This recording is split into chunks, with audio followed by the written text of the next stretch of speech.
The day Eloise Marlin was sold to save her father's land, she wore a wedding dress that smelled of lavender and lies. Graham Calder, the man whose name made grown cowboys look away, waited at the altar with eyes like winter steel.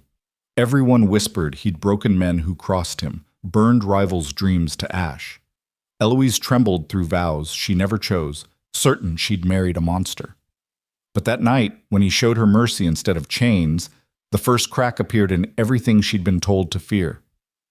Stay with me until the end of this story, and comment with your city so I can see how far this tale has traveled. The drought came to Colorado like a slow-burning curse, stealing moisture from the air until even prayers turned to dust on Sunday morning tongues. By the scorching summer of 1876, the Marlin Ranch had withered to something barely recognizable, cattle ribs showing through hide, creek beds cracked like old pottery, and hope as scarce as rain. Eloise Marlin stood at the kitchen window, watching her father stumble across the yard with that defeated shuffle she'd come to dread. John Marlin had once walked tall, shoulders squared against whatever trouble the frontier threw at him. Now he moved like a man carrying stones on his back, invisible weight pressing him closer to the earth with each passing week. "Papa's been to town again," her mother murmured from behind her, voice tight with the kind of worry that had carved new lines around her mouth. Eloise didn't turn from the window. She didn't need to see her mother's face to know the fear living there. She heard it in every word, felt it in the tense silence that had settled over their home like a wool blanket in August. Suffocating. Inescapable. "Did he say anything before he left?" "No. But I saw him take the last of the silver dollars from the tin." "Eloise," her mother's voice cracked. "There's nothing left after that. Nothing." The words hung in the stifling air. Nothing left. No reserves, no hidden savings, no miracle waiting in some forgotten corner.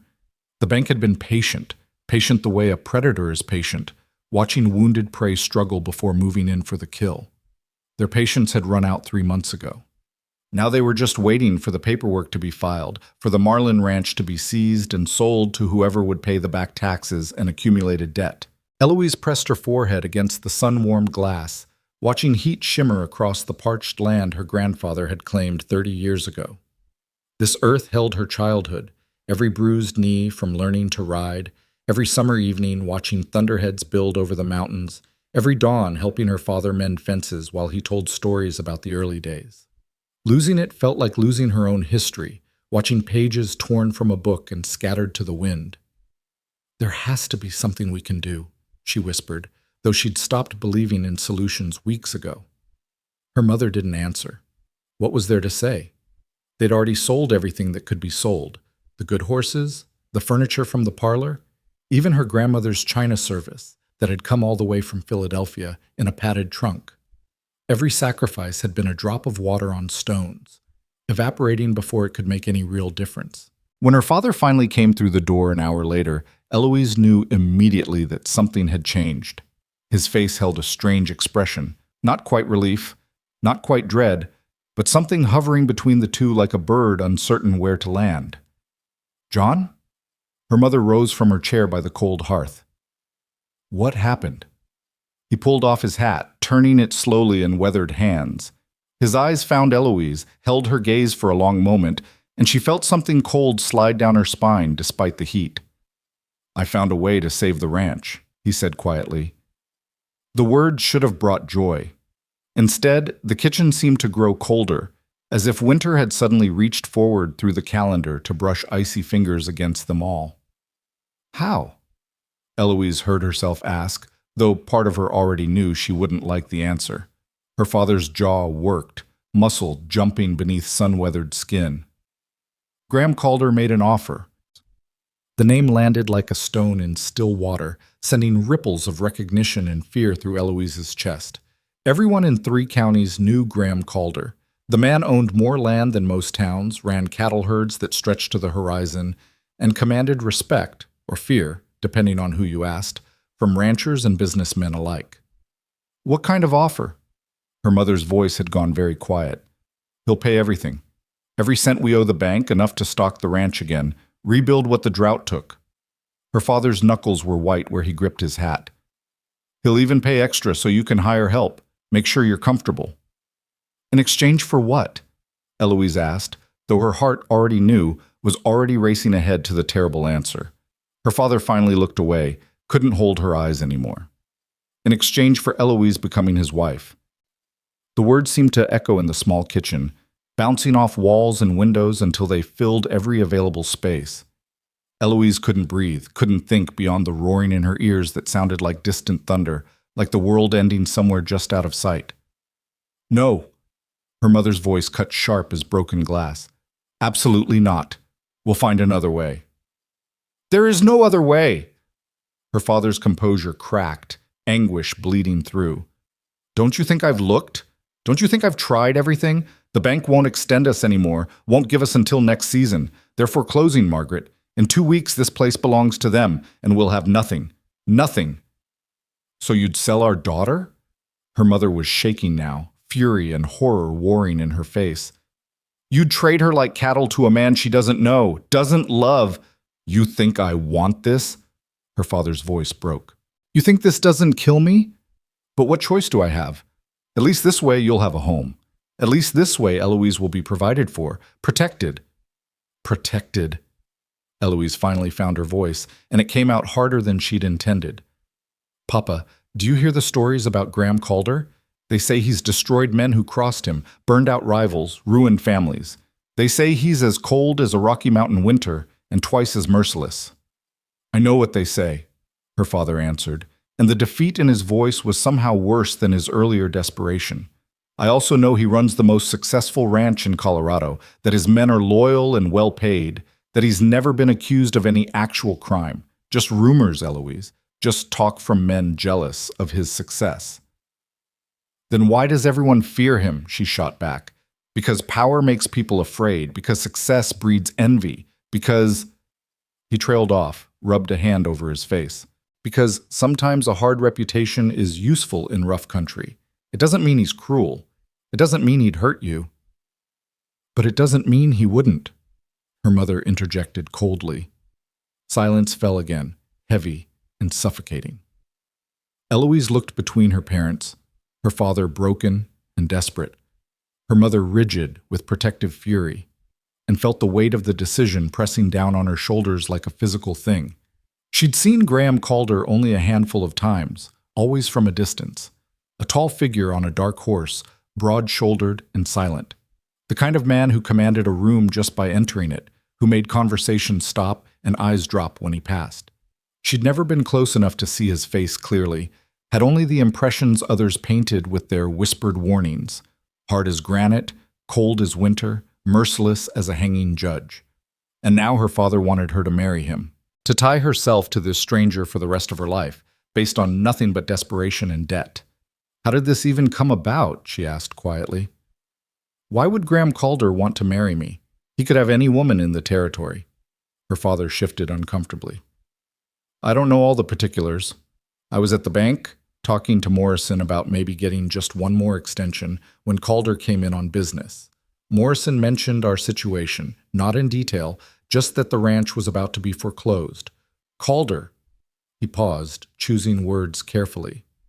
"He said he was looking for a wife. Said he'd heard you were sensible and well-raised. He made the offer directly, right there in Morrison's office." The coldness of it struck Eloise like a slap. He'd heard she was sensible, not beautiful, not charming, not even particularly kind, just sensible, as if he were buying a proven workhorse instead of choosing a life partner. "And you agreed?" Her voice sounded hollow to her own ears. "Right there without even asking me first?" "I told him I needed to discuss it with you," her father said quickly. "I didn't agree to anything yet. But Eloise, honey, we're out of time. The bank forecloses in 2 weeks. Calder said he'd need an answer by tomorrow." Tomorrow. The word seemed absurd, impossible. How could she decide her entire future by tomorrow? How could she choose between saving her family's legacy and surrendering herself to a man whose reputation made grown cowboys look away? "What if I say no?" She had to ask, had to know. Her father's shoulders sagged. "Then we lose everything. The ranch goes to the bank, probably gets sold to some land speculator from back east. Your mother and I, we'll figure something out." Find work in town, maybe, or head to California where her sister lives. Starting over with nothing. Her parents reduced to hired help in their old age, after giving their lives to this land. The thought made Eloise's stomach turn. And if I say yes?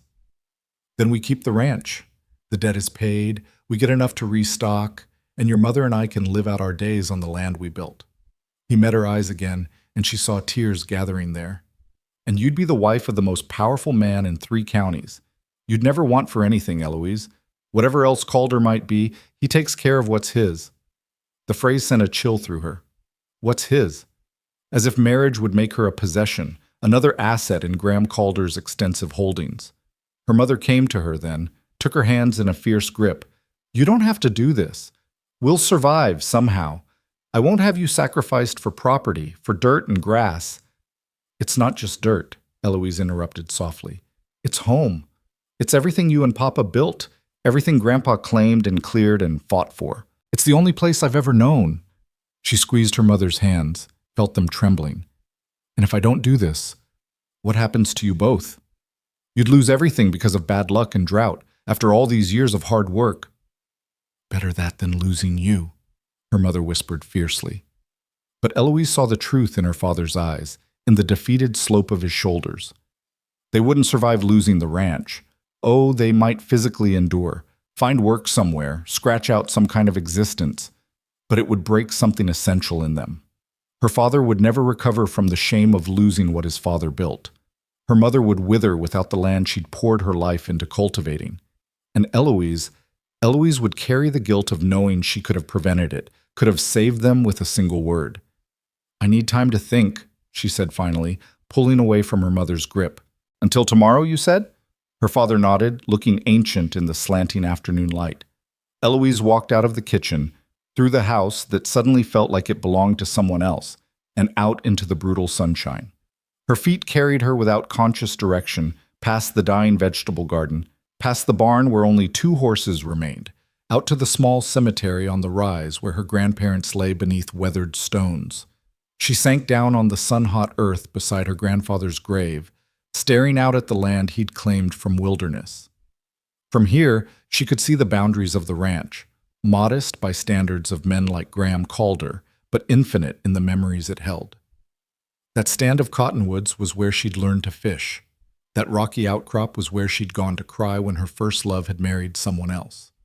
Every acre held a piece of her life, her history, her heart. What do I do, Grandpa? She whispered to the stone that bore his name. How do I choose? But the only answer was the hot wind, carrying the scent of dust and dying grass. She stayed there as the sun tracked across the sky, as shadows lengthened and the brutal heat finally began to ease. Her mind circled the problem from every angle, looking for some solution she'd missed, some third option that would save her family without sacrificing herself. But there was none. The truth was stark and simple. Marry Graham Calder or lose everything. As the sun touched the mountains, painting them gold and crimson, Eloise finally stood. Her body ached from sitting on the hard ground, but that pain was nothing compared to the weight in her chest as she walked back to the house where her parents waited. They looked up when she entered, hope and fear mingled in their faces. I'll do it, Eloise said quietly. Tell Graham Calder I'll marry him. Her mother made a sound like something breaking. Her father closed his eyes, relief and guilt warring in his expression. Eloise, are you sure? You don't have to. Yes, I do. She kept her voice steady, refused to let them see how terrified she was. We all know I do, so let's not pretend there's really a choice here. The next morning, her father rode to town to deliver her answer. Eloise spent the day in a strange fog, moving through familiar tasks while her mind tried to grapple with the enormity of what she'd agreed to. She was going to marry Graham Calder, the man whose name made people nervous, the man whose reputation was built on ruthlessness and power, the man she'd seen only from a distance, never close enough to distinguish kindness from cruelty in his face. Her father returned with the news that Calder had accepted her agreement. The wedding would take place in 3 days, at the ranch. Calder would handle all the arrangements. All Eloise needed to do was appear. 3 days. 72 hours to prepare herself for a future she couldn't imagine, with a man she didn't know. The time passed in a blur of mechanical preparations.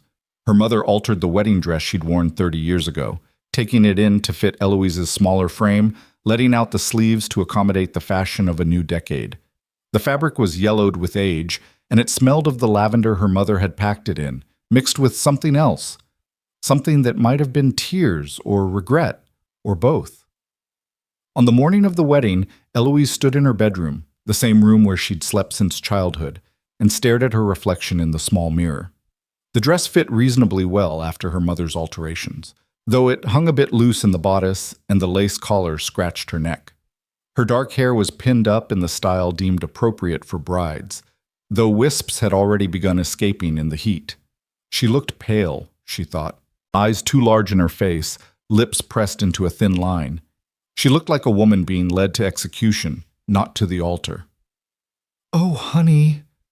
Her mother appeared behind her in the mirror, eyes red from crying. "You're beautiful." "I'm terrified," Eloise corrected quietly. Her mother's hand settled on her shoulders, warm and solid. "I know. But Eloise, listen to me. You're stronger than you know. Whatever happens, whatever Calder turns out to be, you'll survive it. You're a marlin, and we don't break." Eloise wasn't sure she believed that anymore, but she nodded anyway. The ceremony took place in the front parlor of their house, witnessed by her parents, the circuit preacher, and two men Eloise assumed worked for Calder, hard-faced cowboys who stood silently by the door like guards.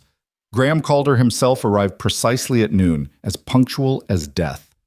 This was the closest Eloise had ever been to him, and the proximity made her breath catch. He was taller than she'd realized, well over 6 feet, with shoulders that seemed designed for carrying heavy burdens.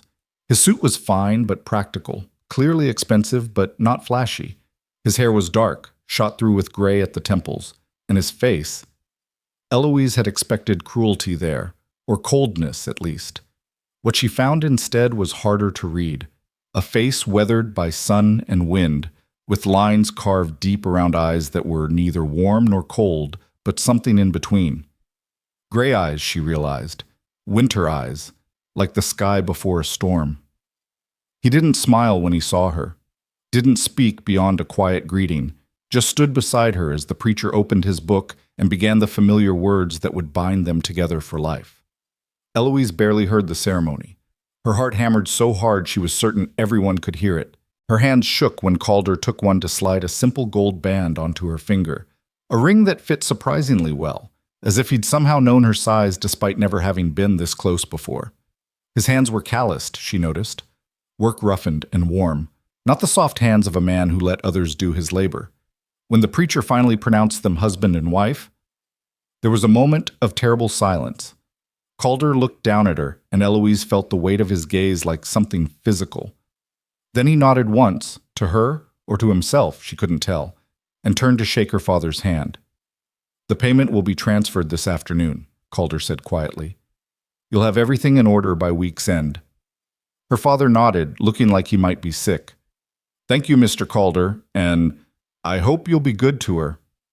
Something flickered in Calder's winter eyes. "That's my intention." The words were simple but delivered with such finality that Eloise couldn't tell if she should feel reassured or more frightened. What did good to her mean to a man like Graham Calder? The same thing it meant to other men, or something entirely different? There was no wedding breakfast, no celebration. Calder had brought a wagon for Eloise's belongings, the few personal items her mother had hastily packed that morning. As the cowboys loaded the single trunk, Eloise stood in the yard she'd known all her life, trying to memorize everything one last time. Her mother held her fiercely, whispering promises that they'd visit, that this wasn't goodbye forever, that everything would be all right. But her voice broke on the last assurance, betraying her own doubts. Her father hugged her more gently, as if she might shatter. "If he hurts you," he said quietly in her ear, "you send word. I don't care what I owe him. You send word." Eloise nodded against his shoulder, not trusting her voice. Then Calder was there, offering his hand to help her into the wagon. His touch was firm, but not rough, and he made no comment when she couldn't quite meet his eyes. He settled beside her, took up the reins, and with a click of his tongue set the horses moving. Eloise looked back once, saw her parents standing in the yard growing smaller with distance, and forced herself to turn forward. That part of her life was over now. Whatever came next, she'd have to face it. The ride to Calder Ranch took the better part of 2 hours.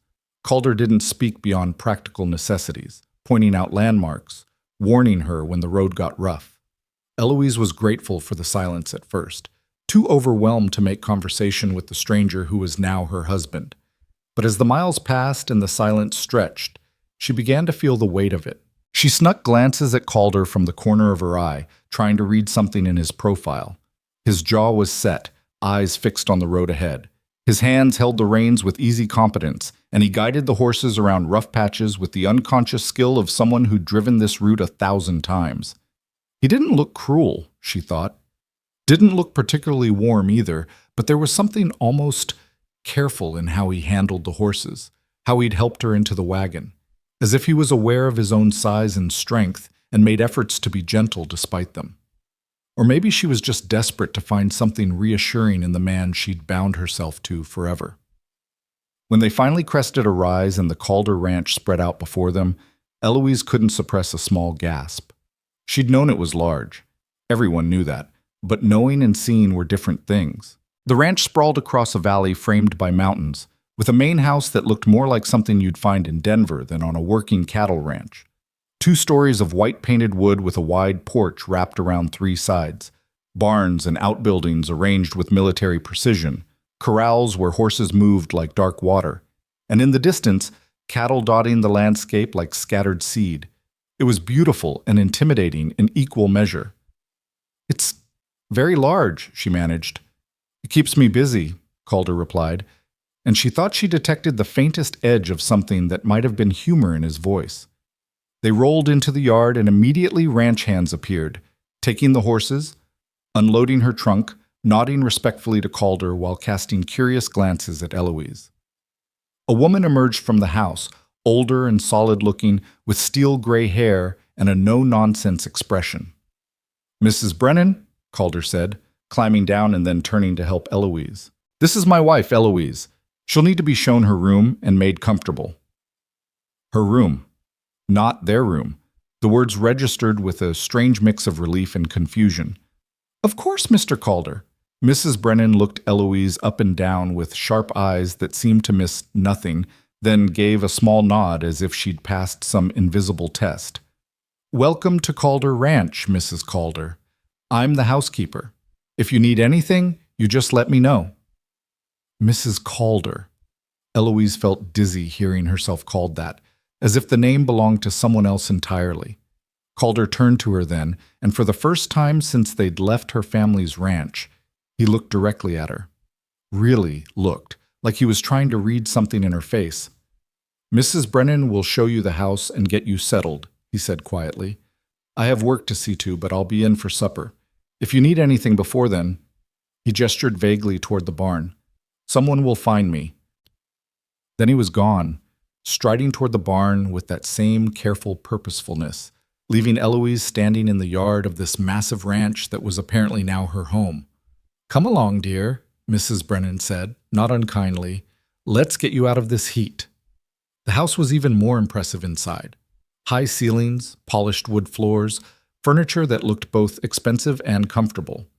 Mrs. Brennan led her up a broad staircase to the 2nd floor, down a hallway lined with closed doors, and finally to a corner room flooded with afternoon light. "This is your room," the housekeeper announced, opening the door to reveal a space larger than Eloise's entire bedroom at home. A big bed with a carved headboard dominated one wall, covered in a quilt that looked hand-stitched.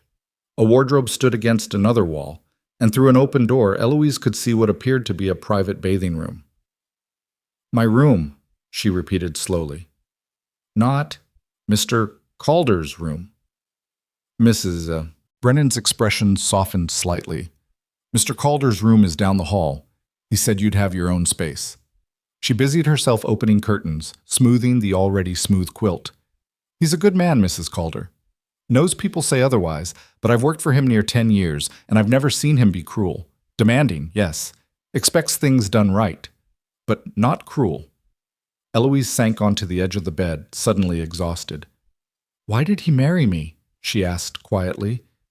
"He could have anyone. Why, Why me? The housekeeper was quiet for a long moment. Then she came and sat beside Eloise with surprising familiarity. Can't say I know his full thinking, dear, but I can tell you this. Graham Calder is a man who does things for reasons, even if he doesn't always share those reasons. He's been alone a long time, built all this with his own hands and determination. Maybe he decided it was time to build something else. A family, perhaps. A family. With a woman he'd essentially purchased to save her father's ranch. The thought should have made Eloise angry, but she was too tired, too overwhelmed to muster anything beyond a weary resignation. He said he wouldn't touch me unless I asked, she said, more to herself than to Mrs. Brennan. The housekeeper nodded. Then he won't. If Graham Calder gives his word, he keeps it. You're safe here, Mrs. Calder. Whatever else you might fear, you're safe. It was small comfort, but it was something. Eloise clung to it as Mrs. Brennan left her to rest, as the shadows lengthened across her new room, as evening approached, and with it, her first supper as Graham Calder's wife.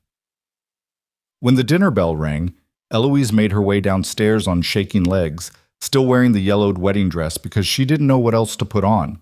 She found the dining room easily enough, a long table that could seat a dozen, though only 2 places were set, at opposite ends. Calder was already there, standing by the window with a glass of what looked like whiskey. He'd changed out of his suit into plain work clothes, denim pants and a simple cotton shirt, sleeves rolled to his elbows. Somehow he looked more intimidating this way, more real. He turned when she entered, and again that careful look, as if he was trying to figure out what she was thinking. You found it all right, he said. Yes. Mrs. Brennan was very helpful. An awkward silence fell. Calder gestured to the table. Shall we sit? The meal was surprisingly good. Roast beef, potatoes, vegetables that had clearly come from somewhere with more water than the drought had left in local gardens. They ate in near silence, the length of the table between them emphasizing the strange formality of the situation. Finally, when Eloise couldn't bear it anymore, she set down her fork and looked directly at him. Why did you marry me, Mr. Calder? He didn't seem surprised by the question, took a sip of his drink, considered her with those winter storm eyes. Graham, he said. You should call me Graham. We're married now. All right. Graham, why did you marry me? He was quiet for so long she thought he might not answer. Then, because I'm tired of being alone. Because this ranch is successful and profitable and means nothing if I've got no one to share it with. Because, he paused, seemed to choose his words with unusual care. Because I heard you were kind and sensible, and those are qualities I value more than beauty or charm. You heard I was sensible, Eloise repeated, unable to keep the slight edge from her voice. Like buying proven livestock. Something that might have been a smile flickered at the corner of his mouth. When you put it that way, it sounds cold. Maybe it is. I won't lie to you, Eloise. This wasn't a love match. But it doesn't have to be a miserable one either. I intend to be a good husband, to provide for you, protect you, treat you with respect. In time, maybe we can build something more. And if we can't, then you'll still have security, comfort, and your own space. I meant what I said. I won't touch you unless you ask. Won't force anything on you that you don't want. Eloise studied him across the length of the table, the stranger who'd paid her father's debts and made her his wife. He didn't look like a liar, didn't sound like one either, but how could she trust a man whose reputation was built on being merciless? People say you're cruel, she said quietly, that you destroy anyone who crosses you. Graham's expression didn't change, but something flickered in his eyes. People say a lot of things. Some of them are even true. I've been hard when I needed to be. I've defended what's mine and punished those who tried to take it. Does that make me cruel or just practical in rough country? I don't know, Eloise admitted. I don't know you well enough to say. No, you don't. And I don't know you either. We're strangers bound by a transaction and a ceremony. He stood then, moving with that same careful deliberation she'd noticed before. But we have time, Eloise. Time to learn each other. Time to see if we can make something of this arrangement. I'm willing to be patient if you are. He came around the table but stopped several feet away, not crowding her. Up close, she could see the weariness in his face, lines that spoke of long days and hard work.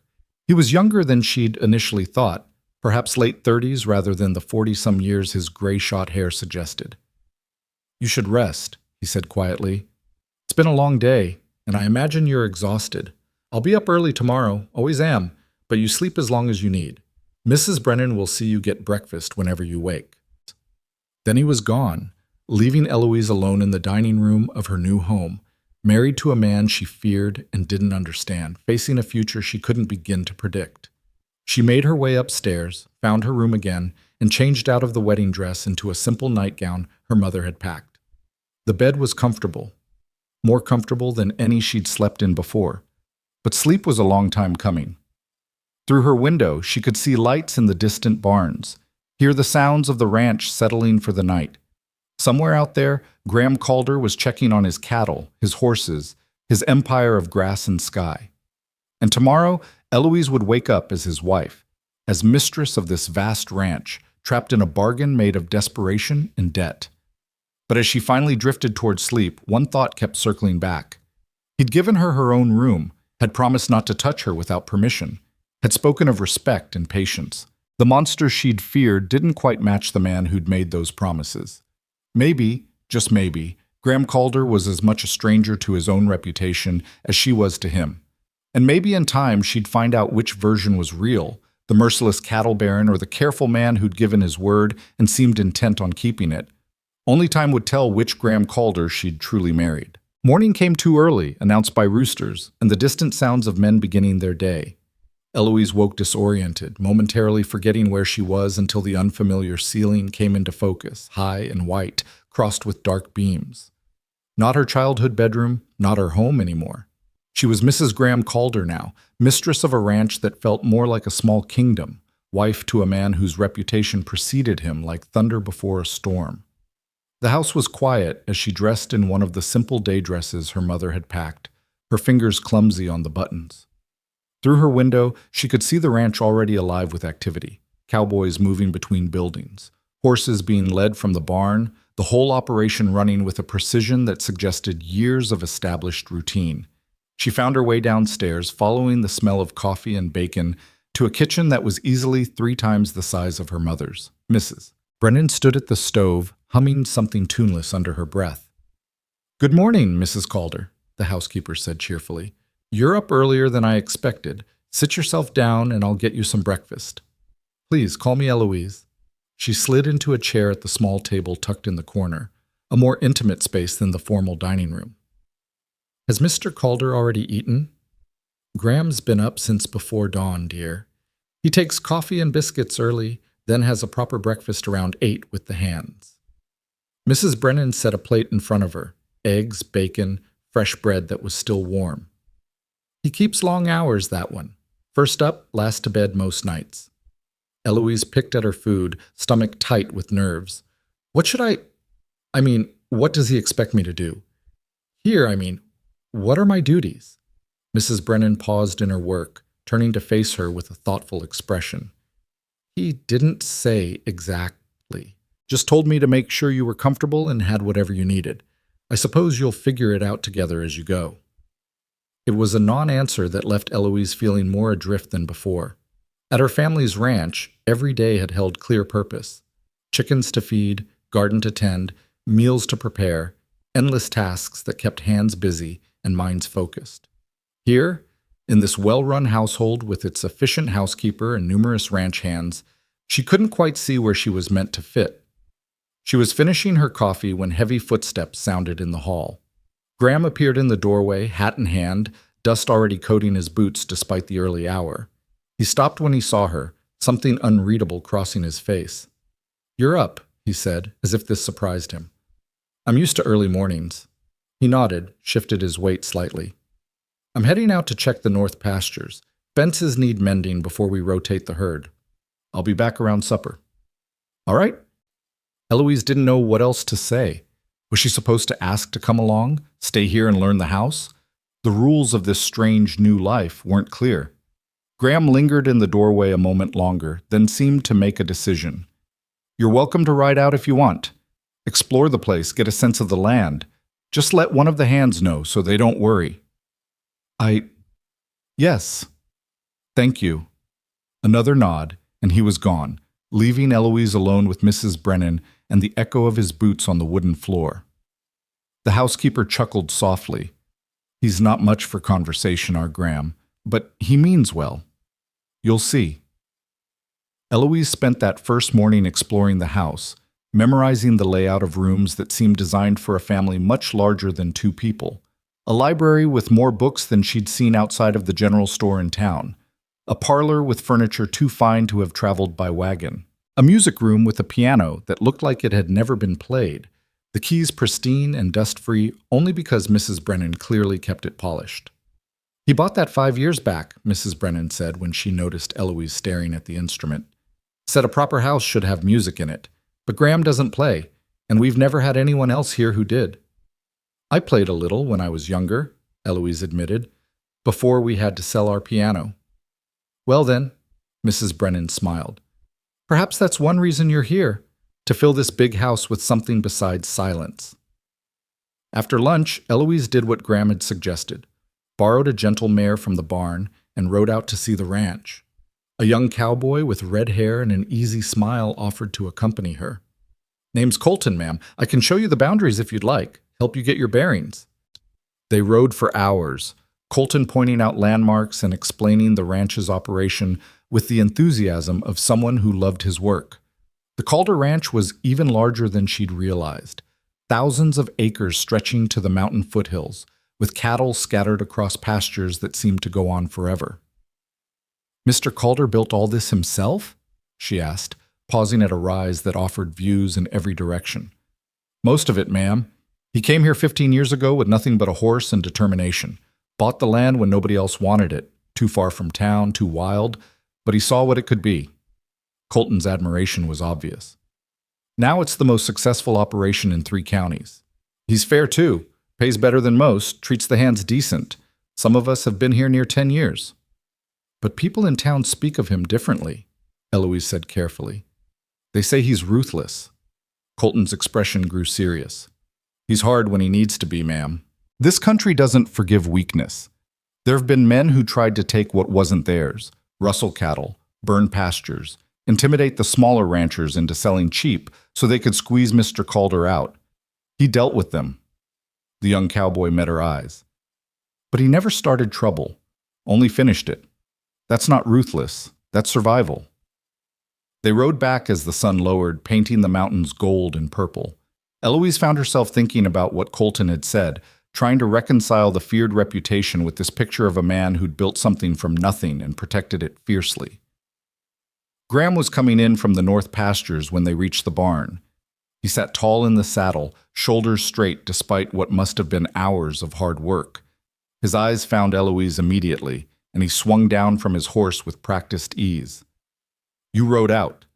It wasn't a question, but there was something in his tone, approval, maybe, or relief. Colton showed me the ranch. It's impressive. It's home. Graham handed his reins to a waiting hand, then turned back to Eloise. You ride well. My father taught me young. On a ranch, even a small one, you need to know how to handle a horse. Something that might have been respect flickered in his gray eyes. Your father raised you practical then. He raised me to work, if that's what you mean. Graham studied her for a long moment, and Eloise had the distinct impression he was reassessing something, adjusting his understanding of who she was. Good, he said finally. There's always work here if you want it, though you don't have to. Mrs. Brennan runs the house fine on her own. I need to do something, Eloise admitted. I'm not accustomed to idleness. A ghost of a smile touched his mouth. Then we'll find you something. Come on, supper should be ready. They fell into a pattern over the following days, circling each other carefully, like 2 horses learning to work in harness together. Graham left early and returned late, always courteous but distant, respecting the boundaries he'd promised. Eloise explored more of the ranch, began helping Mrs. Brennan in the garden, offered to take over some of the household bookkeeping when she noticed the ledgers stacked on Graham's desk. You know numbers? He asked that evening, finding her in his study with the accounts spread before her. My father taught me. Someone had to track expenses and income, and Mother never had the patience for it. Graham leaned against the doorframe, watching her work with an expression she couldn't quite read. "The books are a mess," he admitted. "I understand cattle and land, but paperwork?" He trailed off with a slight grimace. "I can see that." Eloise tapped a column where the numbers didn't add up. "You're losing track of small expenses. It adds up over time. Can you fix it?" "I can organize it properly, yes, if you want me to." "I'd be grateful." He pushed away from the door, came closer, but still maintained that careful distance. "Eloise, I know this isn't what you would have chosen, but I'm glad you're here. Glad you're finding ways to make this place yours." The words were simple, but something in how he said them, with a quiet sincerity that seemed at odds with his fearsome reputation, made Eloise's throat tight. "I'm trying," she said softly. "It's strange being here, but it's not terrible." "High praise," Graham said, and this time the smile was real, brief as summer lightning, but genuine. "I'll take it." As the weeks passed, Eloise began to see the contradictions more clearly. The man the town feared was the same man who spent an hour one afternoon trying to save a calf that had been rejected by its mother, feeding it by hand with a patience that seemed infinite. The ruthless cattle baron was the same person who paid his hands generously, made sure they had good food and decent lodging, and never asked them to do work he wouldn't do himself. She watched him one morning from the kitchen window, working alongside his cowboys to repair a section of fence damaged in a storm. He moved with the same steady competence as the others, lifting posts and hammering with the practiced rhythm of someone who'd done hard labor all his life. When one of the younger hands made a mistake, Graham simply showed him the right way without anger or mockery. "He's always been like that," Mrs. Brennan said, coming to stand beside her. "Works harder than anyone else, never asks for special treatment just because he owns the place.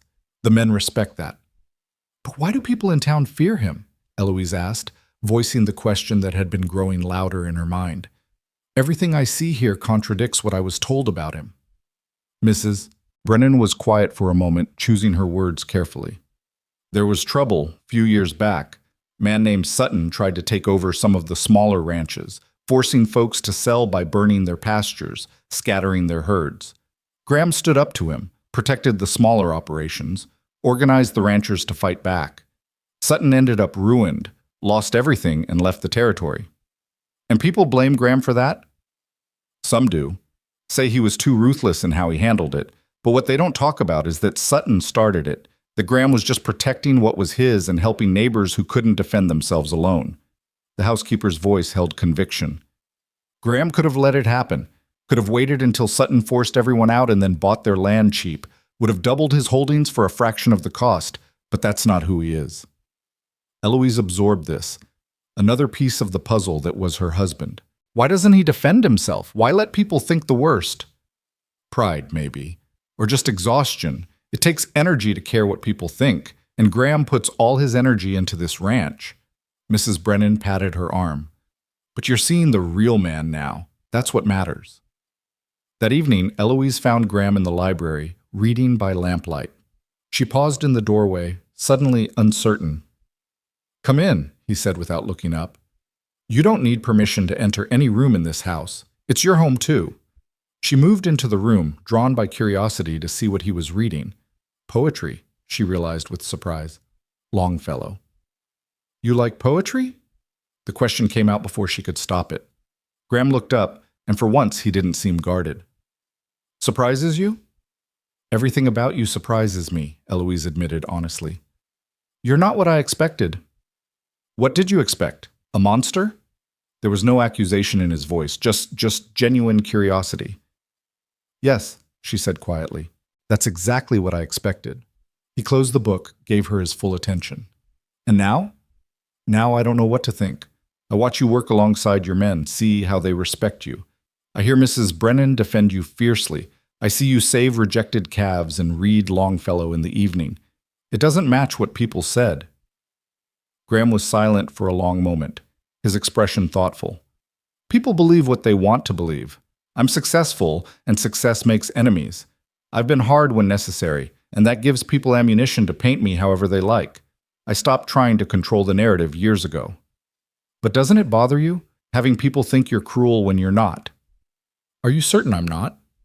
He asked it seriously, no jest in his tone. You've been here a few weeks, Eloise. You've seen the easy parts, the ranch running smoothly, the men content, no trouble brewing.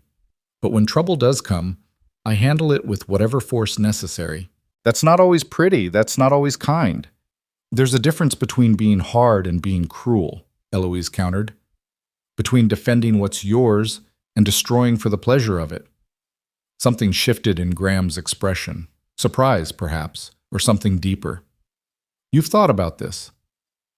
I've had time to think about little else, trying to understand who I married, what kind of man I've bound myself to. She moved closer, emboldened by the softness of lamplight and the quiet intimacy of the library. And I'm beginning to think that Graham Calder is a far better man than his reputation suggests. Don't make me a saint, he said quietly. I'm not. I've done hard things, hurt people who stood in my way. The difference is, I sleep fine afterward because they earned it. That's not cruelty. That's just frontier justice, I suppose. This isn't Boston or Philadelphia. Out here, you protect what's yours or you lose it. Graham studied her with those winter storm eyes, and Eloise felt the weight of his attention like a physical thing. You understand that. Really understand it. I grew up on a ranch, Graham, a small one, but I know how hard this life is. Know what it costs to carve something from wilderness and drought. Know that sometimes you have to be harder than you want to be just to survive. She paused. My father had to let good men go because he couldn't afford to pay them. Had to watch his herd dwindle because he couldn't afford feed. In the end, he had to sell me to save what his father built. You think I don't understand hard choices?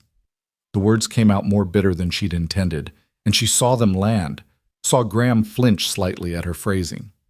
He didn't sell you, Graham said firmly. He made a bargain to save his family's legacy. There's a difference. Is there? I'm here because you paid his debts. That sounds like a transaction to me. It was a transaction. Graham didn't soften it, didn't try to make it prettier than it was. But it was one you agreed to, and one I entered hoping for more than just a wife in name.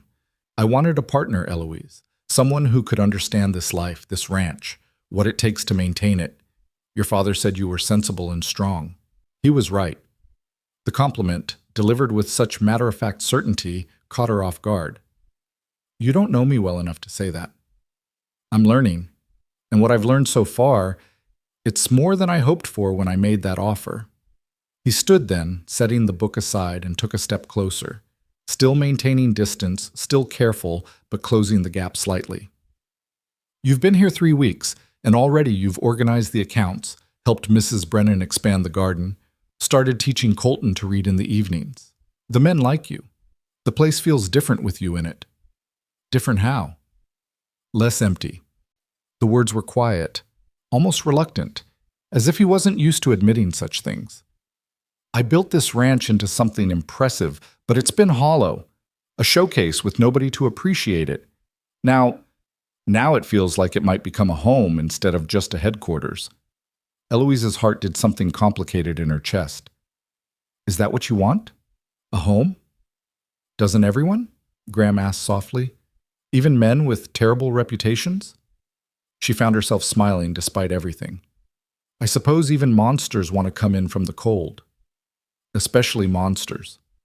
He returned the smile, and Eloise realized it was the first time she'd seen him truly smile. Not the brief flickers or ghost of humor, but an actual smile that reached his eyes and softened his whole face. It transformed him, made him look younger and somehow more vulnerable. They stood that way for a moment, the library warm and quiet around them, something shifting in the space between them. Not love. It was far too soon for that, but perhaps the beginning of understanding, the first tentative threads of connection. I should let you get back to your reading, Eloise said finally, though part of her didn't want to leave. I was nearly finished anyway, but Eloise, he stopped her as she turned toward the door. Thank you for trying, for giving this a chance instead of just enduring it. It means more than you probably realize. She nodded, not trusting her voice, and slipped from the room. But as she climbed the stairs to her bedroom, her separate solitary bedroom, She found herself thinking about that smile, about the loneliness she'd heard beneath his words, about the way his eyes had softened when he'd called the ranch hollow. Graham Calder had everything: land, wealth, success, and somehow it had left him empty. And she, who'd had so little, had been raised in a home rich with love despite the financial struggles. They'd approached this marriage from opposite directions, but maybe, just maybe, they could meet somewhere in the middle. The next morning brought the first real test of who Graham was beneath the reputation. Eloise was helping Mrs. Brennan with breakfast when angry voices erupted from the yard, men shouting, someone cursing. She rushed to the window in time to see 3 strangers on horseback confronting Graham near the barn. "That's Merrick and his boys," Mrs. Brennan said grimly. "Trouble." Before Eloise could ask what kind of trouble, Graham's voice cut through the commotion, cold and hard in a way she hadn't heard before. "You're on my land without permission, Merrick. State your business or get out." "Your fence cut through my water access," the lead rider snarled. "You've got no right." "I've got every right. Survey shows the creek is on my property, has been since the territory was mapped. You want water, you ask permission, or you find another source." "We've been using that creek for 3 years." "You've been trespassing for 3 years. I was willing to overlook it, but last week someone cut my north fence and scattered my herd. I had to spend 2 days rounding them up." Graham's voice was deadly calm. "That stops now. Use the creek again without asking, and I'll have the sheriff involved." "You threatening me, Calder?" "No. I'm informing you of consequences. There's a difference." The confrontation escalated, harsh words flying back and forth. Eloise watched, heart pounding, as Graham stood his ground against 3 mounted men. He didn't back down, didn't show fear, just faced them with that same cold determination she'd seen in his eyes when he'd spoken of protecting what was his. Finally, Merrick spat in the dirt and wheeled his horse around. "This ain't over, Calder." "It is, unless you want it to be something more serious. Your choice." The 3 riders left in a cloud of dust and fury. The ranch hands dispersed slowly, muttering among themselves. And Graham stood alone in the yard, hands on his hips, watching until the riders disappeared from sight. Eloise found herself moving without thinking, out the door and across the yard to where he stood. He turned at her approach, and she saw the tension in his shoulders, the hardness that hadn't quite left his eyes. "You all right?" he asked, which surprised her. She should be asking him that question. "I'm fine, but Graham, is there going to be trouble?" "Maybe. Probably not. Merrick's all bluster and he knows he's in the wrong. But men like him don't like being called on their behavior. He might make noise, try to save face." Graham's jaw tightened. "This is what I meant, Eloise. This is the part that's not pretty. Sometimes you have to stand hard, draw lines, be willing to follow through with consequences. Makes you unpopular. Makes people whisper about how ruthless Graham Calder is." "You were defending your property," Eloise said firmly, "standing up to someone who was stealing from you. That's not ruthless, that's necessary." Graham looked at her with an expression she couldn't quite read. "Most people don't see it that way. They hear about confrontations like this and assume I'm the aggressor, the bully using my size and success to intimidate smaller operations." "But you're not.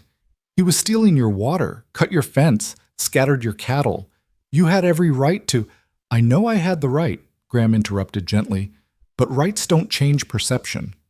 People will hear Merrick's version in town, how big, mean Graham Calder threatened him over a little creek water. They won't hear that he's been trespassing for years or that someone sabotaged my fences." Eloise felt anger flare in her chest, not at Graham, but at the unfairness of it, the way his reputation painted every action in the worst possible light. "Then we'll tell them the truth."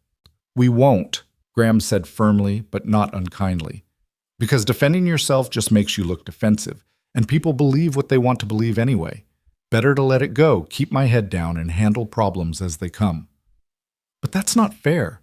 "No, it's not. But it's reality."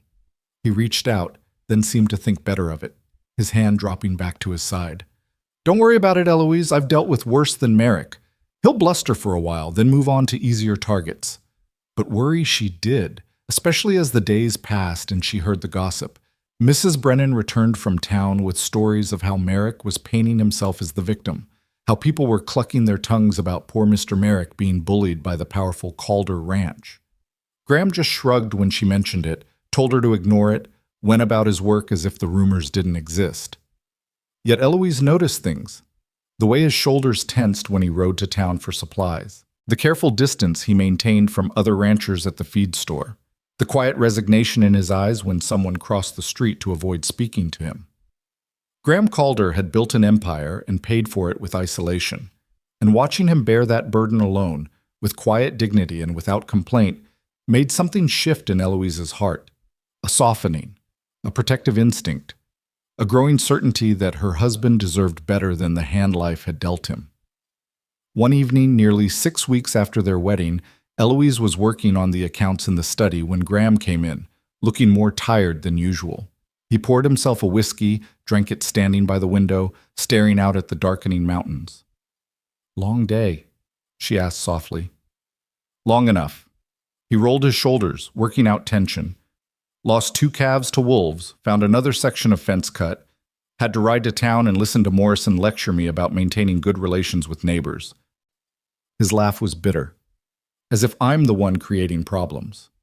Eloise set down her pen, really looking at him, at the exhaustion in the lines of his face, the way he held himself like a man carrying weight no one else could see. "Graham, why do you stay here? Why not sell the ranch? Move somewhere you could start fresh without all this history." He turned from the window, surprised by the question. "This is my home. Everything I've worked for is here. But you're alone, isolated, fighting constant battles to protect what's yours while everyone assumes the worst about you." She stood, moved closer. "Is it worth it?" Graham was quiet for a long time, whiskey glass forgotten in his hand. When he finally spoke, his voice was soft and raw in a way she'd never heard. "I thought it was. Thought if I just kept my head down, worked hard, built something impressive enough, that eventually people would see past the reputation. But they don't. They never do. Success just makes them more certain I must have achieved it through ruthless means. So why stay?" "Because," he trailed off, struggling with something, "because leaving feels like admitting defeat, letting them win, proving that they were right to push me to the margins, to treat me like an outcast, and because until recently, I had nowhere else to go and no one to go with." His eyes found hers, held them. "That's changed now." The implications hung in the air between them. Eloise's heart beat faster. "Graham." "I know we married for practical reasons," he continued, words coming faster now, as if he'd been holding them in too long. "I know this wasn't your choice, not really. But Eloise, having you here, it's made me remember what I was working for in the first place. Not just to prove something or to build an empire, but to create something worth having. A home, a family, something that matters beyond just acreage and head counts." Eloise couldn't speak, couldn't find words for the tangle of emotions in her chest. She'd spent weeks watching this man, learning him, seeing past the reputation to the person beneath. And somewhere along the way, without quite realizing it, her fear had transformed into something else entirely. "You're not what they say you are," she finally managed. "You're not cruel or ruthless or monstrous. You're just lonely and tired of fighting alone." Graham's expression cracked, revealing something vulnerable beneath. "Is it that obvious?" "Only to someone who's paying attention." She took the final step separating them, close enough now to see the silver threading through his dark hair, the lines around his eyes, the weariness he carried like an old coat. "Graham, you don't have to do this alone anymore. That's what marriage means, isn't it? Partners, facing things together." "Is that what you want?" he asked quietly. "To be true partners, not just occupants of the same house?" Eloise thought about the careful distance they'd maintained, the separate rooms, the polite boundaries. Thought about her fear on their wedding day and how it had slowly dissolved over weeks of watching him be kind to injured animals, patient with young cowboys, gentle in ways that belied his reputation. Thought about that smile in the library, the loneliness in his words, the careful respect he'd shown her every single day. "I think," she said slowly, honestly, "that I'd like to try. To really try. Not just endure." Something transformed in Graham's face. Hope. Bright and fragile as first light. He set down his glass with hands that weren't quite steady. Eloise, I need you to be certain, because once we cross this line, once we become more than strangers sharing a name, there's no going back to careful distance. And I can't invest in something that's only going to break me later. She heard the fear beneath his words, understood that this powerful man who faced down rustlers and wolves and social isolation was terrified of something far simpler, of hoping for connection and having it rejected. I'm here, she said, reaching out to touch his arm, feeling the strength there beneath the worn cotton of his shirt. I'm here, and I'm not afraid anymore. Not of you, not of this. Whatever people say, whatever trouble comes, we'll face it together. Graham looked at her hand on his arm, then slowly, carefully, covered it with his own. His palm was rough and warm, and when his fingers closed around hers, Eloise felt the last of her fear evaporate like morning dew under summer sun. I don't deserve this, he said roughly. Don't deserve you giving me a chance after what I— You saved my family's ranch, Eloise interrupted. You've been patient and kind and respectful, even when you didn't have to be. You've shown me who you really are, Graham. And what I see is a good man carrying an unfair burden. You deserve someone who sees that, someone who wants to help carry it. His hand tightened on hers, and for a moment she thought he might pull her closer, might kiss her the way husbands kiss wives. But he didn't. Instead, he just held her hand like it was something precious, something he was afraid might disappear if he moved too quickly. Thank you, he whispered, for seeing past it all, for trying. They stood that way as darkness fell completely outside, two people learning to bridge the gap between strangers and something more, between fear and trust, between isolation and connection. The road ahead would be long and uncertain, but for the first time since her wedding day, Eloise felt something bloom in her chest that might have been hope. Graham Calder wasn't the monster she'd feared. He was just a man, flawed and weary and desperately lonely, trying to build something worth having in unforgiving country. And maybe, just maybe, she was exactly the partner he needed to finally succeed. The days following that evening in the study carried a different quality, as if the air between them had changed composition. Still careful, but warmer now, charged with possibility. Graham still rose before dawn and worked until exhaustion claimed him. But he began taking meals with Eloise more regularly, lingering over coffee to talk about the day's plans, or asking her opinion on ranch decisions. Small things, perhaps, but they felt monumental to Eloise, like watching ice break on a frozen river, revealing the current that had been flowing beneath all along. She caught him watching her sometimes, when she was working in the garden or reviewing the accounts, or teaching young Colton his letters in the evening. His expression during these moments held something she couldn't quite name, a mix of wonder and wariness, as if he couldn't believe she was real and feared she might vanish if he looked away. You're staring, she told him one afternoon, glancing up from the ledger to find those gray eyes fixed on her. Graham didn't look embarrassed, just thoughtful. I'm trying to figure out what I did to deserve this. This? You. Here. Actually wanting to stay instead of counting days until you can escape. He leaned against the desk, close enough that she could smell the sun and sage on his skin. Every morning I wake up expecting to find you've changed your mind, realized what a mistake this was. That's a bleak way to start each day, Eloise observed, setting down her pen. Graham, I told you I was here. I meant it. I know you did. But knowing and believing are different things when you've spent years with people keeping their distance, waiting for you to prove their worst assumptions right. He paused, seemed to struggle with something. Eloise, I need you to understand. If you're going to be my true partner in this, there will be hard times. Confrontations like the one with Merrick, probably worse. People will judge you for standing beside me. They'll whisper about you the way they whisper about me. Let them whisper, she said firmly. I grew up knowing what it meant to be on the outside, Graham.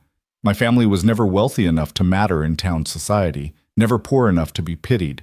We existed in the middle, noticed only when we failed to pay a bill on time. I'm not afraid of gossip.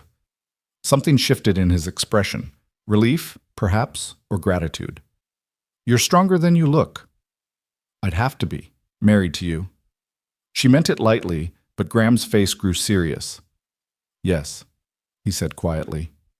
You would. The following weeks saw their partnership deepen in practical ways. Graham began consulting her on ranch decisions, valuing her perspective on everything from which cattle to sell to how to handle a dispute between two of the hands. Eloise took over the bookkeeping entirely, organized the household accounts, and started making improvements to the house that reflected her own taste.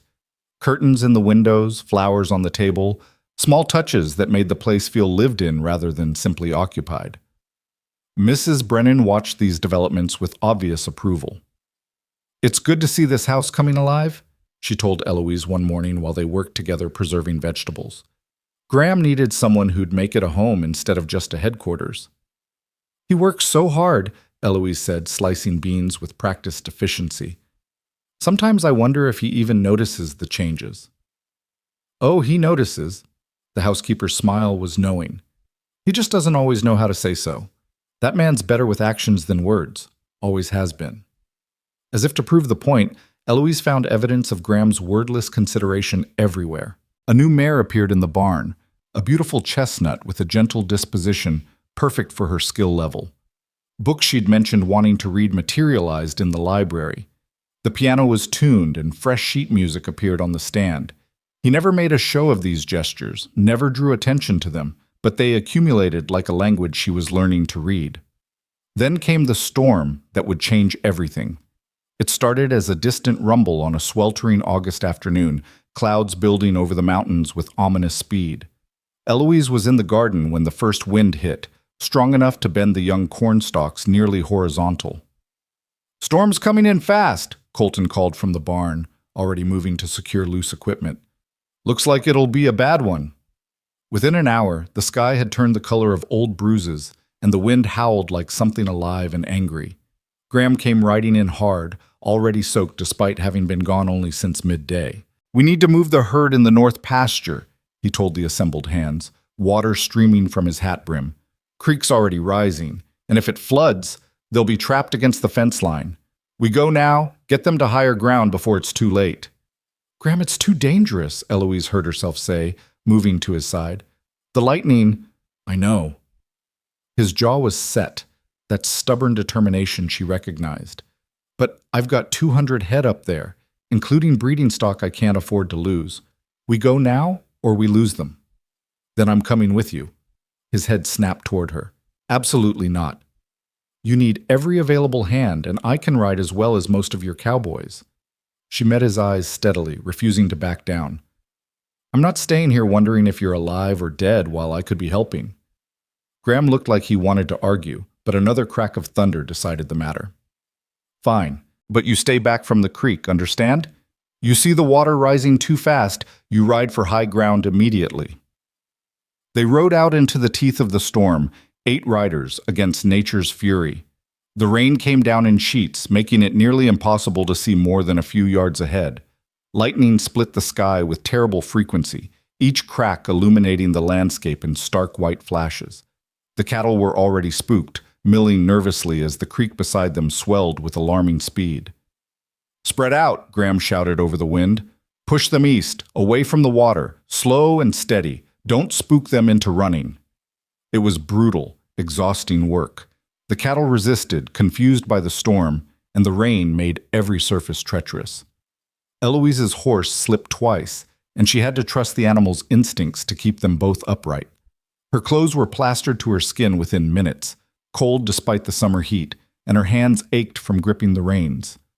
They'd been working perhaps half an hour, making slow progress, when Eloise heard a sound that made her blood freeze, a deep roar like nothing she'd heard before. She turned toward the creek and saw, illuminated by lightning, a wall of water surging down from the mountains. Flash flood, her mind supplied. The creek had become a river in minutes, and it was still rising. "Graham!" she screamed, but the wind tore his name away. He'd seen it too. "Move them! Move them now!" His voice carried over the storm through sheer force of will. "Get to high ground!" The cattle panicked, finally breaking into the run the cowboys had been trying to prevent. But now that was exactly what they needed, the herd thundering east towards safety, away from the deadly water. The riders followed, pushing stragglers, keeping the mass moving in the right direction. Eloise was focused on a calf that had become separated from its mother when she heard Colton's shout. Mr. Calder's down. The creek's got Mr. Calder! Her heart stopped. She wheeled her horse around and saw Graham in the water, his horse nowhere in sight. He must have gotten too close to the edge had the bank collapsed beneath him. The current had him, was pulling him downstream toward where the creek narrowed into rapids. Every instinct screamed at her to be careful, to wait for the other men, to not risk herself. But she saw Graham go under, saw him surface gasping, saw the water pull him toward the rocks, an instinct lost to something stronger, the certain knowledge that she couldn't lose him, not now, not after finally finding someone who saw her as more than just practical or sensible, who looked at her like she mattered. She drove her horse toward the creek, ignoring Colton's warning shouts. The water was already above the banks, spreading across what had been dry ground minutes before. Her mare balked, terrified, but Eloise forced her forward, trusting that the animal's survival instinct would keep them both from being swept away. Graham! She reached the edge where the current wasn't quite as strong, saw him struggling perhaps 20 yards downstream, being pulled inexorably toward the rapids. Without thinking, without planning, she urged her horse into the shallower edge of the flood, leaned down, and grabbed for the rope coiled on her saddle. Her fingers were numb with cold, clumsy, but she managed to free the rope and swing it toward Graham. It fell short. She reeled it in, tried again. The third throw caught him, and she felt his weight pull against her grip as he grabbed hold. "Tie it!" she screamed. "Tie it around yourself." He did somehow, even as the water tried to tear him away. The mare was struggling against the current, driven by terror but holding her ground. Eloise wrapped the rope around her saddle horn and urged the horse backward, away from the deadly pull of the creek. It seemed to take forever. Graham was dead weight in the water, exhausted from fighting the current. The mare slipped twice, nearly went down, but somehow kept her footing. Inch by agonizing inch, they pulled him out of the main current, into the shallower flooding, finally onto ground that wasn't trying to sweep them all away to death. Hands appeared. Colton and the other cowboys grabbing Graham, pulling him clear, untying the rope with shaking fingers. Someone caught Eloise as she slid from her saddle, legs too weak to hold her. Graham was on his hands and knees, coughing up water, gasping for air. He looked half-drowned, clothes torn, blood on his temple from where he'd hit something in the current. But he was alive. They were both alive. "You crazy woman," he rasped when he could speak, looking up at her with wild eyes. "You could have died. So could you. Could." Her voice shook. "Your horse." Thrown, bank collapsed. He coughed again, struggled to his feet with Colton's help. "Eloise, you shouldn't have." "Don't." She cut him off, suddenly furious, all the fear and adrenaline transforming into anger. "Don't you dare tell me I shouldn't have saved your life. Don't you dare lecture me about safety when you ride into storms to save cattle." Graham stared at her, water streaming down his face, and something raw and unguarded filled his expression. "I couldn't lose a single head," he said roughly. "The ranch, to hell with the ranch." The words burst from her before she could stop them. To hell with the cattle and the land and everything else. "Graham, you almost died. Do you understand that? You were seconds from those rapids, from being dashed against rocks, and all you can think about is not losing cattle." "It's my life's work," he protested, but his voice had lost its conviction. "And it's meaningless if you're dead." Eloise was shaking now, cold and terrified and furious all at once. "What good is this empire you've built if there's no one left to share it with? What's the point of all this if you throw your life away over 200 head of cattle?" "Eloise, no." She moved closer, heedless of the watching cowboys, of the storm still raging around them. "You told me you wanted a partner. You said having me here made you remember what you were working for. Was that a lie? Because partners don't sacrifice themselves needlessly. Partners think about each other, about the life they're building together." Graham stood frozen, lightning illuminating the emotions warring in his face, shock, realization, and something deeper, something that made Eloise's breath catch despite her anger. "You're right," he said hoarsely. "God help me, you're right. Of course I'm right." Her voice broke on the words. "Graham, I just watched you nearly die, and all I could think was that I couldn't bear it. Couldn't bear losing you now that I've finally found you. Does that not matter?" The space between them seemed to collapse. Graham reached for her, and Eloise went to him without hesitation, his arms closing around her with a fierceness that spoke of his own fear, his own realization of how close he'd come to losing everything. "I never wanted to buy you," he whispered against her wet hair, voice raw with emotion. "That was never what I wanted. I wanted a chance, Eloise. Just a chance with you. To see if maybe, somehow, a woman like you could look past everything, the reputation, the isolation, all of it, and see me. Really see me." Eloise pulled back just enough to look at his face, at the vulnerability written there in lines she was learning to read. "I see you, Graham.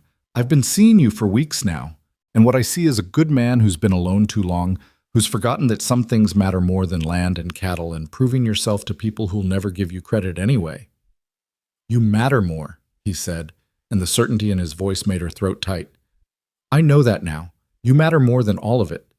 "Then prove it," she challenged. "Stop treating this place like it's all that matters.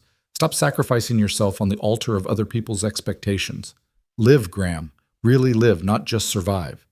He studied her face like he was memorizing every feature, his hands still holding her close despite the rain and the watching men and everything else. "I don't know how," he admitted.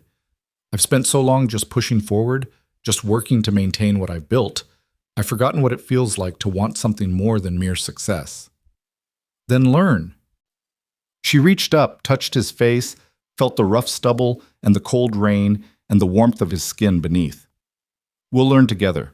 That's what partners do." Something broke in Graham's expression, the last walls coming down, the final defenses crumbling. He leaned down, and Eloise met him halfway, their lips finding each other with a desperation that spoke of nearly losing what they'd barely begun to build. The kiss was cold and wet, and tasted of rain and river water, and it was the most real thing Eloise had ever experienced. When they finally broke apart, both breathing hard, the storm was beginning to ease. The worst had passed, leaving them standing in the aftermath, battered but alive, separate but finally truly connected. "We should get you both inside," Colton said quietly, his young face uncertain how to react to what he'd just witnessed. "You'll catch your death out here." Graham nodded but didn't let go of Eloise. "The herd, safe on high ground," one of the other hands reported. "Lost maybe 3 head when they panicked, but the rest made it. Your wife's quick thinking saved more than just you, boss." Wife. The word seemed to settle around Eloise like a cloak, but this time it felt right instead of foreign. She was Graham's wife, not in name only anymore, but in truth. The woman who'd ridden into a flood to save him, who'd shouted sense into him in front of his men, who'd kissed him like the world was ending because for a moment it nearly had.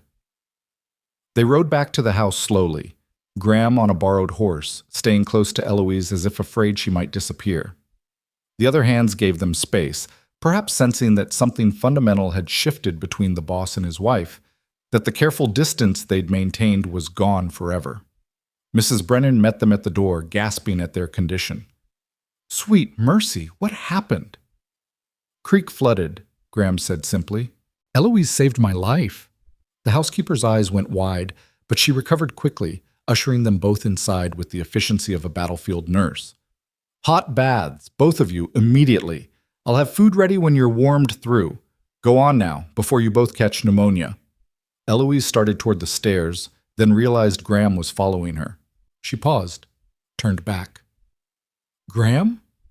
He stopped, something uncertain crossing his face. "I thought, can I—" He trailed off, uncharacteristically at a loss for words. Understanding bloomed warm in Eloise's chest. She reached for his hand, laced her fingers through his. "My room or yours?" Relief flooded his features. "Yours is closer." They climbed the stairs together, still dripping water on Mrs. Brennan's clean floors, but neither cared. The housekeeper had laid out towels and started filling the bathing tub, then discreetly disappeared. Eloise began peeling off her soaked clothing with fingers that still shook slightly from cold and adrenaline. Graham turned away, giving her privacy, but she stopped him with a touch on his arm. "You don't have to look away. We're married, remember?"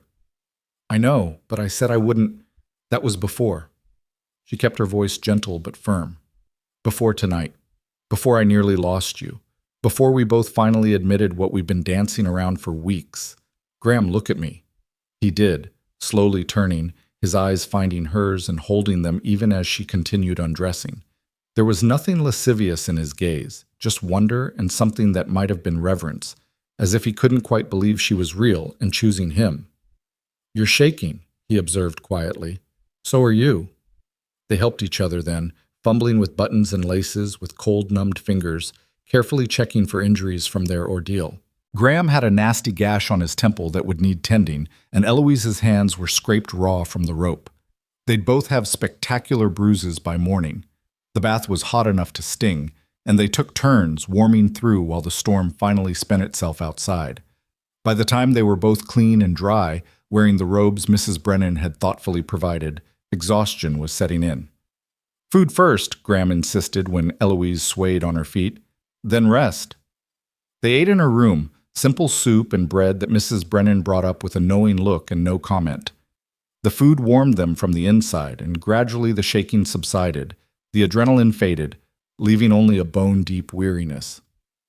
"I keep thinking about those rapids," Eloise said quietly, setting aside her empty bowl. "What would have happened if—" "Don't!" Graham moved to sit beside her on the bed, took her hand in his. "Don't think about it. We're both here, both safe. That's what matters." "Is it?" She turns to face him fully. "Graham, you said it yourself. You were thinking about the cattle, about not losing your breeding stock. You would have died for 200 cows. He flinched at her blunt words. "It sounds ridiculous when you put it that way." "It is ridiculous. This whole thing, building this massive ranch, isolating yourself to maintain it, sacrificing everything, including your own safety, to protect it. What's it all for if you're too dead to enjoy it?" "I don't know," he admitted. "I spent so long focused on building, on proving I could succeed despite the doubters, that I never stopped to ask myself why. What the end goal was beyond just more. More land, more cattle, more success." "And now?" Eloise asked softly. Graham was quiet for a long moment, his thumb tracing patterns on the back of her hand. When he spoke, his voice was rough with emotion. "Now I want more than just success. I want a life worth living, Eloise. I want to come home to someone who cares whether I live or die. I want to build something that matters beyond just being impressive. I want to build a family, a real home, something that lasts because it's built on more than just stubborn determination." "Then do it," she said simply. "Stop letting this place consume you. Hire more help if you need it. Delegate responsibilities. Trust your men to handle things without risking yourself every time there's trouble. Live, Graham. Really live." He searched her face, and she saw the moment he truly heard her, truly understood what she was offering. "With you," he said. It wasn't quite a question, but close. "With me," Eloise confirmed. "If you want that.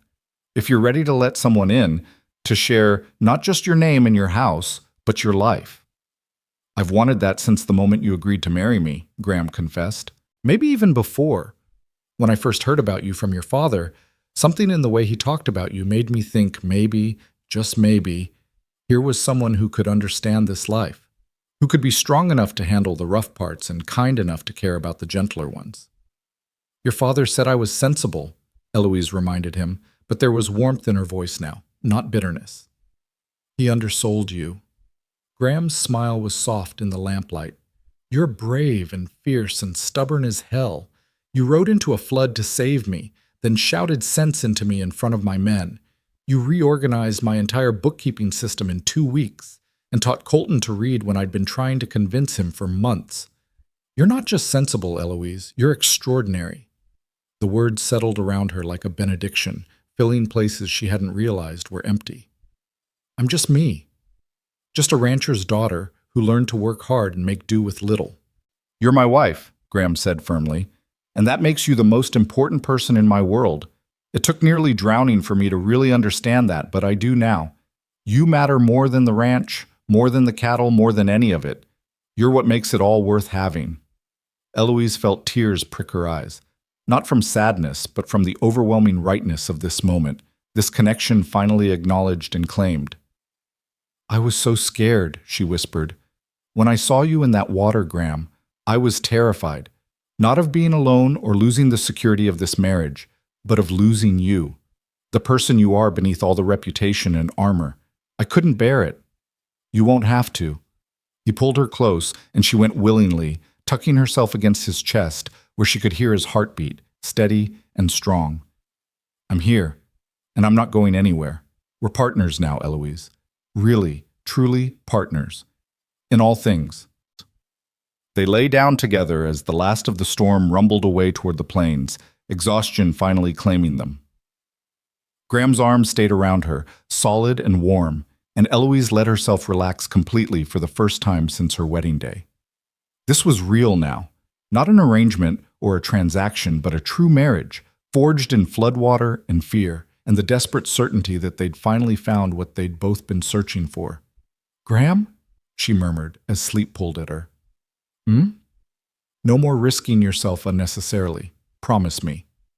His chest rumbled with quiet laughter. "I promise. Though you'll have to do the same, no more riding into floods. Only if you stop giving me reasons to." "Deal." He pressed a kiss to her hair, gentle and reverent. "Sleep now, Eloise. We'll figure out the rest tomorrow." She drifted off in his arms, the sound of his breathing a comfort, his warmth chasing away the last of the chill from the storm. Outside, the rain had stopped completely, leaving the world washed clean and new. And inside the big house on Calder Ranch, two people who'd been strangers bound by necessity had finally become something more. Partners, lovers, husband and wife in more than just name. The storm had broken their walls and nearly broken them, but in the aftermath, they'd found something worth rebuilding everything for. Not an empire or a reputation or success measured in acreage and cattle, but something infinitely more valuable, a connection, a partnership, a love that neither had expected but both desperately needed. Graham had built his ranch to prove he could survive alone. Now, finally, he'd learned the greater truth, that survival wasn't the same as living, and living required someone to share it with. And Eloise, who'd married a monster and found a man instead, had discovered that the greatest courage wasn't in facing fear, but in choosing hope despite it, in reaching for connection even when isolation seemed safer. They'd saved each other in that flood, not just from drowning, but from the loneliness that had been slowly killing them both.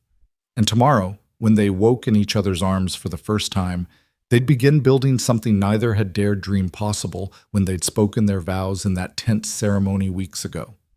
A real marriage, a true partnership, a family born not from careful planning, but from the messy, terrifying, beautiful chaos of two lonely souls finally finding home in each other.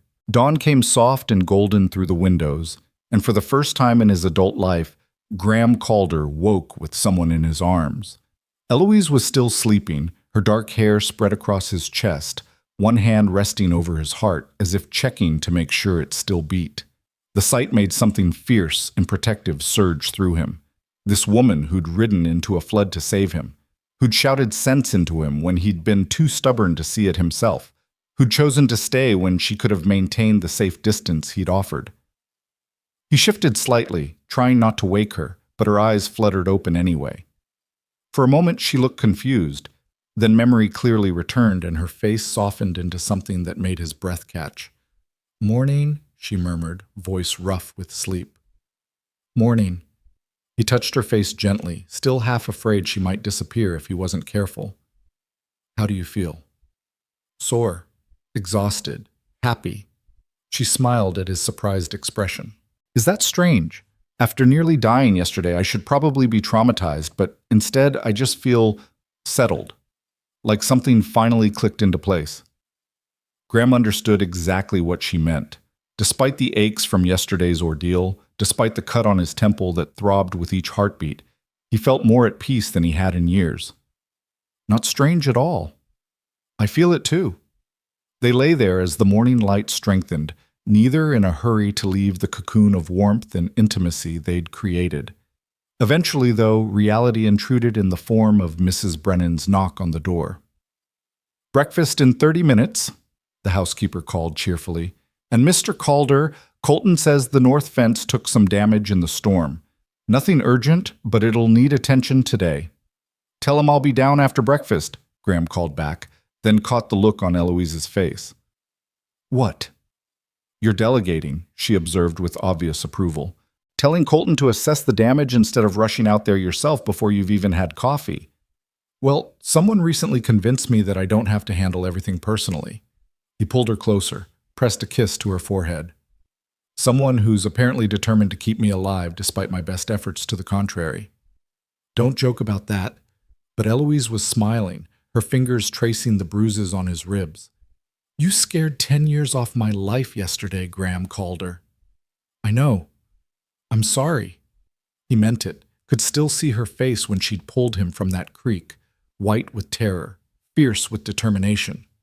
Won't happen again. It better not. I didn't go through all that trouble saving you just to have you do something stupid and get yourself killed anyway. They dressed together, a new intimacy in the simple act of helping each other with buttons and laces. Graham found himself watching the way morning light caught in Eloise's hair, the grace in how she moved despite yesterday's battering. When she caught him staring again, she just shook her head with fond exasperation. You really need to stop looking at me like that. Like what? Like you can't quite believe I'm real. I'm not sure I can, he admitted honestly. A month ago I was alone in this big house, resigned to building an empire with no one to share it. Now you're here, and everything's different. Better. I'm allowed to appreciate that, aren't I? Eloise crossed to him, straightened his collar with careful fingers. You're allowed. Just don't forget I'm flesh and blood, not some perfect vision. I have flaws, Graham, plenty of them. A temper, for one thing, as you saw yesterday when I yelled at you in front of your men. You were right to yell. I needed to hear it. He caught her hands, held them gently. And I don't want perfect, Eloise. I just want real. Want someone who'll call me on my nonsense and save me from my own stubbornness. Apparently that's you. Apparently so. She reached up, kissed him softly. Come on. Mrs. Brennan's breakfast waits for no one, and we both need food after yesterday. Breakfast was a revelation in itself. Instead of sitting at opposite ends of the long dining table, they took their plates to the small table in the kitchen, sitting close enough to touch, talking through the day's plans like the partners they'd finally become. Mrs. Brennan bustled around them with barely concealed satisfaction, clearly pleased by this development. Mr. Merrick came by early this morning, she mentioned as she refilled their coffee. Heard about the storm, wanted to check if everyone was all right. Seemed genuine about it for once. Graham's expression grew wary. Did he now? Don't look so suspicious. The man's not all bad, just prideful and stubborn, like someone else I could mention, Mrs. Brennan gave Graham a pointed look. He left some preserves his wife put up, said to tell you he appreciated how you handled the creek situation, keeping things legal instead of taking matters into your own hands. He cut my fence and scattered my herd, Graham pointed out, which you handled through proper channels instead of riding over there with a rifle. That meant something to him, even if he was too proud to admit it at the time. The housekeeper set down the coffee pot. Maybe the storm reminded folks that we're all just trying to survive out here. Feuds seem pretty pointless when you're fighting nature instead of each other. Eloise watched Graham process this, saw him struggle between his instinct to maintain walls and the possibility of actual peace with a neighbor. She touched his arm gently. It wouldn't hurt to acknowledge the gesture, she said quietly, not accepting it as friendship necessarily, but at least as a truce. Graham looked at her, then back at Mrs. Brennan.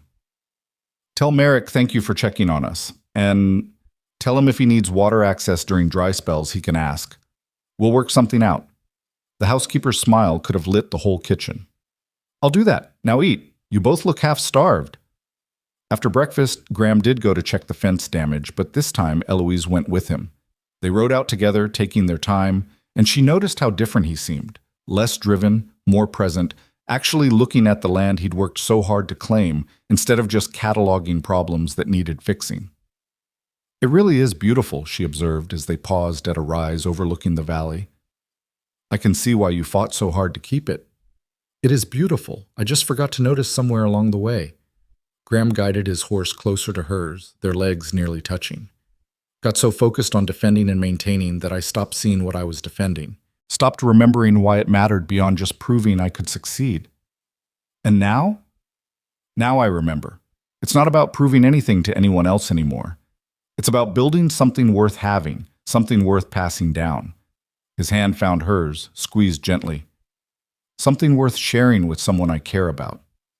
The fence repairs took most of the morning, but with the whole crew working together, and with Graham actually delegating tasks instead of trying to do everything himself, the work went smoothly. Eloise helped where she could, earning approving nods from the hands who were clearly pleased to see their boss's wife working alongside them. "You've got yourself a good one, boss," one of the older cowboys said to Graham during a water break. "Not many women would ride into a flood the way Mrs. Calder did yesterday." "I know exactly how lucky I am, Pete." Graham's eyes found Eloise across the work site, and the look on his face made several of the men smile knowingly. "About time you figured that out," Pete muttered, but he was grinning. "Ranch has been feeling mighty lonely with just you rattling around in that big house. Good to see it becoming a real home." Over the following weeks, the transformation continued. Graham moved his belongings into Eloise's room, their room now, and the master bedroom he'd occupied alone for so long became a guest room. They established routines, morning coffee together before the day began, evening walks around the property, quiet hours in the library where Graham would read while Eloise worked on the accounts or correspondence. The ranch itself seemed to settle into a new rhythm, with Graham delegating more and trusting his experienced hands to handle day-to-day operations. Problems got solved more efficiently, and he had time for things beyond just work. He taught Eloise the finer points of cattle ranching, showed her how to assess breeding stock and recognize potential problems in the herd. She, in turn, completely reorganized the business side of the operation, implementing systems that saved both time and money. "How did you manage before I got here?" she asked one evening, looking up from a ledger with bemused exasperation. "These accounts are a disaster, Graham. You were losing money in places you didn't even know existed." "I wasn't managing really, just surviving." He came to peer over her shoulder at the neat columns she'd created. "You've got a gift for this." "I've got a gift for organization. You've got a gift for everything else. The land, the cattle, reading weather patterns, knowing exactly what each pasture needs. We complement each other." "That we do." He pressed a kiss to her temple, gentle and familiar now. "I'm starting to think this arranged marriage was the best decision I ever made." Eloise tilted her head back to look at him. "Starting to think?" "All right, I'm certain. Completely, absolutely certain that marrying you was the smartest thing I've done in my entire stubborn, solitary life." "Better?" "Much better." She pulled him down for a proper kiss, the ledgers momentarily forgotten. They were so absorbed in each other that neither heard Mrs. Brennan's knock until she cleared her throat loudly. "Sorry to interrupt, but there are visitors. Your parents, Mrs. Calder." Eloise jerked upright, suddenly nervous. She hadn't seen her parents since the wedding, and while she'd written letters assuring them she was well, words on paper couldn't convey the full transformation of her marriage. What would they think, seeing her so comfortable with Graham? Would her father feel guilty? Would her mother worry she was making the best of a bad situation? "Show them in," Graham said calmly, his hand settling on Eloise's shoulder in quiet support. "It's all right, Eloise. They'll see you're happy." But when her parents appeared in the doorway, it was her father who looked nervous, hat turning in his hands, eyes searching Eloise's face for signs of distress or unhappiness. Her mother looked equally anxious, clearly ready to stage a rescue if needed. "Mama, Papa." Eloise stood, went to them with a smile that was genuine and warm. "I'm so glad you came." "Eloise." Her mother hugged her fiercely, then pulled back to study her face. You look well, better than I expected." "I am well, Mama. Better than well, actually. I'm happy." Her father's eyes darted to Graham, who'd remained standing by the desk, giving them space but clearly ready to intervene if needed. "Mr. Calder has been treating you well, then?" "Graham," Eloise corrected gently. "And yes, Papa, he's been wonderful, kind and patient and everything I didn't expect but desperately needed." The relief on her father's face was almost painful to witness. "I'm glad. So glad, Eloise. I've been sick with worry, thinking I sold you into—" "You didn't sell me," Eloise interrupted firmly. "You gave me an opportunity, and I chose to take it. Yes, the circumstances weren't ideal, but what's grown from them?" She glanced back at Graham, who was watching her with such open affection that even her parents couldn't miss it. What's grown from them is real and good. We've built something together, Papa.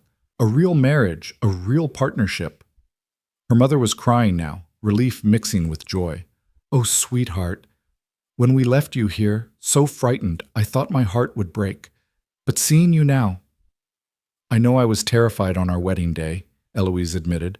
I'd heard such terrible things about Graham's reputation. But Mama, people were wrong.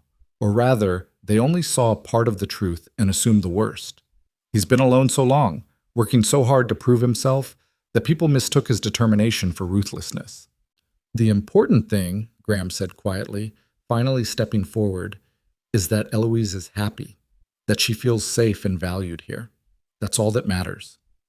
Her father studied Graham for a long moment, then slowly extended his hand. Thank you, Mr. Calder, for keeping your word, for treating my daughter with the respect and kindness you promised. Graham shook his hand firmly. Graham, please. We're family now, and I should be thanking you for raising a daughter strong enough and brave enough to give me a chance despite everything she'd heard. I don't deserve her, but I'm grateful every day that she's here. The visit stretched through lunch and into the afternoon, tension gradually easing as Eloise's parents saw for themselves the truth of her happiness. Her father and Graham talked about ranching, finding common ground and shared experiences and challenges. Her mother helped Eloise and Mrs. Brennan prepare dinner, occasionally stopping to hug her daughter, as if reassuring herself it was all real. I can't believe the change in you, her mother said quietly as they worked together in the kitchen. When you left, you looked like you were going to your execution. Now you're practically glowing. Eloise felt her cheeks warm. Things have changed between Graham and me. Mama, he's nothing like what people say. He's lonely and has been hurt by isolation, but underneath he's gentle and thoughtful and works harder than anyone I've ever met. And he looks at me like I'm the most important thing in his world. I can see that. The way he watches you when you're not looking, like he can't quite believe his good fortune. Her mother touched her cheek gently. I'm so relieved, Eloise. I've barely slept since the wedding, worrying I'd failed you by not fighting harder against the arrangement. You didn't fail me. If anything, this has been the making of me. I've learned what I'm capable of. Saved Graham's life in a flood, helped reorganize an entire ranch operation, stood up to him when he was being stubborn. I'm stronger here than I ever was at home. I can see that too. Her mother smiled through fresh tears. My little girl has become quite the formidable woman. When her parents finally left as evening approached, her father pulled Eloise aside. I know I said this already, but I need to say it again. I'm sorry for putting you in this position. Even if it worked out well, even if you're happy now, I should have found another way. Papa, stop. Eloise took his weathered hands in hers. You did what you had to do to save our family's legacy. And yes, it was terrifying at first, but it brought me to exactly where I needed to be. With someone who values me, who sees me as a partner, who's building a life I'm proud to be part of. That's worth more than a traditional courtship and a love match that might have been based more on illusion than reality. Her father nodded, eyes suspiciously bright. Your mother and I are heading to California next month. Her sister's husband has offered me a position managing their ranch. With the money from Mr. Calder, Graham, we'll be comfortable, maybe even prosperous. So at least that burden's off your shoulders. I'm glad, Papa. You both deserve a fresh start, a chance to rebuild without the weight of debt and drought. She hugged him tightly. Write to me when you're settled, and visit whenever you can. This is your home too now. After they left, Eloise stood on the porch watching the dust from their wagon settle, feeling Graham's presence behind her before his arms came around her waist. That went well, he observed. They were so worried, all this time thinking they'd condemn me to misery. She leaned back against his chest, solid and warm. It was good for them to see the truth. And what is the truth exactly? Graham asked, his breath warm against her ear. That I'm happy, that I'm exactly where I'm meant to be. She turned in his arms to face him. That I'm falling in love with my husband, even though this started as nothing but a practical arrangement. Graham went very still, his eyes searching hers. Falling in love? Is that so surprising? You're kind and hardworking and protective. You read poetry and save baby calves and look at me like I hung the moon. What's not to love? His arms tightened around her, and when he spoke, his voice was rough with emotion. I've been in love with you for weeks, Eloise. Since that night you yelled at me after the flood, maybe even before. But I didn't want to pressure you, didn't want you to feel obligated to return feelings just because we're married. Nothing about how I feel is obligation. She reached up to touch his face, felt the slight roughness of his evening stubble. I choose this, Graham. Choose you. Not because I have to, but because I want to. Because you've shown me what partnership really means, what it feels like to be valued for more than just being sensible or practical. He kissed her then, deep and thorough, pouring everything he felt into the connection between them. When they finally broke apart, both were breathing hard, and the look in his eyes made her stomach flutter. I don't deserve you, he murmured against her lips. Yes, you do. You deserve someone who sees past the reputation to the man beneath. Someone who'll stand beside you through storms and challenges. Someone who'll call you on your nonsense and save you from your own stubbornness. She smiled. And you're stuck with me now, so you'd better get used to being loved. I think I can manage that. His smile was bright enough to rival the setting sun. Come inside, wife. Let me show you exactly how much I love you back. The months that followed were the happiest Graham had ever known. The ranch prospered under their combined management, his knowledge of the land and Eloise's organizational skills creating an efficiency that impressed even the most experienced hands. Word spread that Calder Ranch was well-run and fair, and when Graham put out a call for additional workers, he had his pick of skilled cowboys looking for steady employment. More importantly, the isolation that had defined his life began to crack. With Eloise by his side, other ranchers became less hostile, more willing to work together on shared concerns. The Merrick family invited them to dinner, an evening that started awkward but ended with genuine friendliness. The town, seeing Eloise's obvious happiness and Graham's softer demeanor, gradually revised their assessment of the feared cattle baron. You've changed everything, Graham told Eloise one evening as they walked through the pastures in the golden light before sunset. The ranch, the town, my entire life. I don't know how to thank you for that. You don't need to thank me. We changed things together. She squeezed his hand. Besides, I think I've gained just as much from this marriage as you have. A home, purpose, a partnership that values what I bring. And love, Graham. More love than I ever dreamed of having. They paused at the rise where they'd stopped that first time she'd ridden out to check the fences, looking out over the valley that stretched to the mountains. The land was lush now, recovered from drought, cattle dotting the landscape in peaceful abundance. There's something I need to tell you, Eloise said quietly, her free hand moving unconsciously to her stomach. Graham noticed the gesture, and something flickered in his face. Hope, fear, wonder, all mixed together. Eloise? I'm with child, Graham. The doctor in town confirmed it yesterday when I went for supplies. She watched his face carefully, suddenly uncertain. They'd talked about children in abstract terms, but the reality was different. I know we've only been truly married a few months, and if it's too soon... She didn't get to finish. Graham pulled her into his arms, holding her so tightly she could barely breathe, and she felt him shaking against her. Graham? Are you all right? He pulled back and she saw tears on his face, actual tears from the man who never showed emotion in public.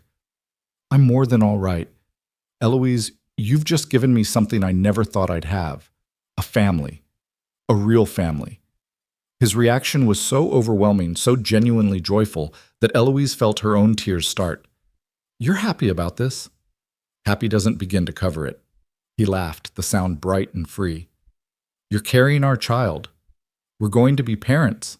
How could I be anything but deliriously happy? He spun her around, careful despite his excitement, then set her down and immediately looked worried. Should you be riding? Walking this far? What did the doctor say about... Graham? She stopped his anxious questions with a kiss. I'm pregnant, not made of glass. Dr. Morrison said I'm healthy and strong, that I should continue normal activities until I'm uncomfortable. So stop looking at me like I might break. I can't help it. You're carrying the most precious thing in the world. His hand settled gently on her still flat stomach, reverence in the gesture. Our child, Eloise. Can you believe it? I'm beginning to. She covered his hand with hers. I was terrified to tell you, wasn't sure how you'd react. But seeing you like this, so happy and already so protective. Did you really think I'd be anything but thrilled? Graham asked, genuinely puzzled. I didn't know. Some men see children as burdens, especially early in a marriage, and we have so much else to manage with the ranch. The ranch means nothing compared to this, to you and our baby. He said it with such conviction that Eloise's last worries dissolved. This is what I was building toward all along, even when I didn't realize it. Not just land and success, but something worth passing down. Someone to inherit not just property, but a home. A legacy of more than just stubborn survival. They walked back to the house as darkness fell, Graham's arm around Eloise's shoulders, both of them lost in the wonder of this new development. Mrs. Brennan took one look at their faces and burst into delighted tears, immediately beginning to plan nurseries and baby clothes and everything else a new infant would need. This house is finally going to have the family it was built for, the housekeeper declared, wiping her eyes. Oh, Mr. Calder, I'm so happy for you both. Graham, he corrected absently, too focused on Eloise to care much about anything else. And thank you, Mrs. Brennan. We're going to need your help. Neither of us knows the first thing about babies. Well, lucky for you, I raised 3 of my own. We'll figure it out together. That night, lying in their bed with Graham's hand resting protectively on her stomach, Eloise thought about how far they'd come. From strangers bound by desperation and debt to true partners, from fear and isolation to love and hope. And now they were creating new life. A child who would grow up knowing both parents loved them, who would inherit a ranch run with fairness and care, who would never doubt they were wanted and cherished. What are you thinking? Graham asked softly, clearly not asleep despite the late hour. That I was wrong about you, Eloise admitted. That day I married you, I was terrified, certain I'd bound myself to a monster. But you were never a monster, Graham. Just a lonely man who'd forgotten what it meant to let someone in. And you reminded me. He pressed a kiss to her shoulder. You forced your way past every defense, every wall, until I couldn't pretend anymore that I didn't need this. Need you. Need us. Do you regret it? The way we started? No. His answer was immediate and firm. I regret that you were frightened. Regret that circumstances forced the choice instead of letting it happen naturally. But regret marrying you? Never. You're the best thing that's ever happened to me, Eloise Calder. You and this baby we're going to have. She turned in his arms, found his lips in the darkness. I love you, Graham. I know I've said it before, but I need you to hear it again.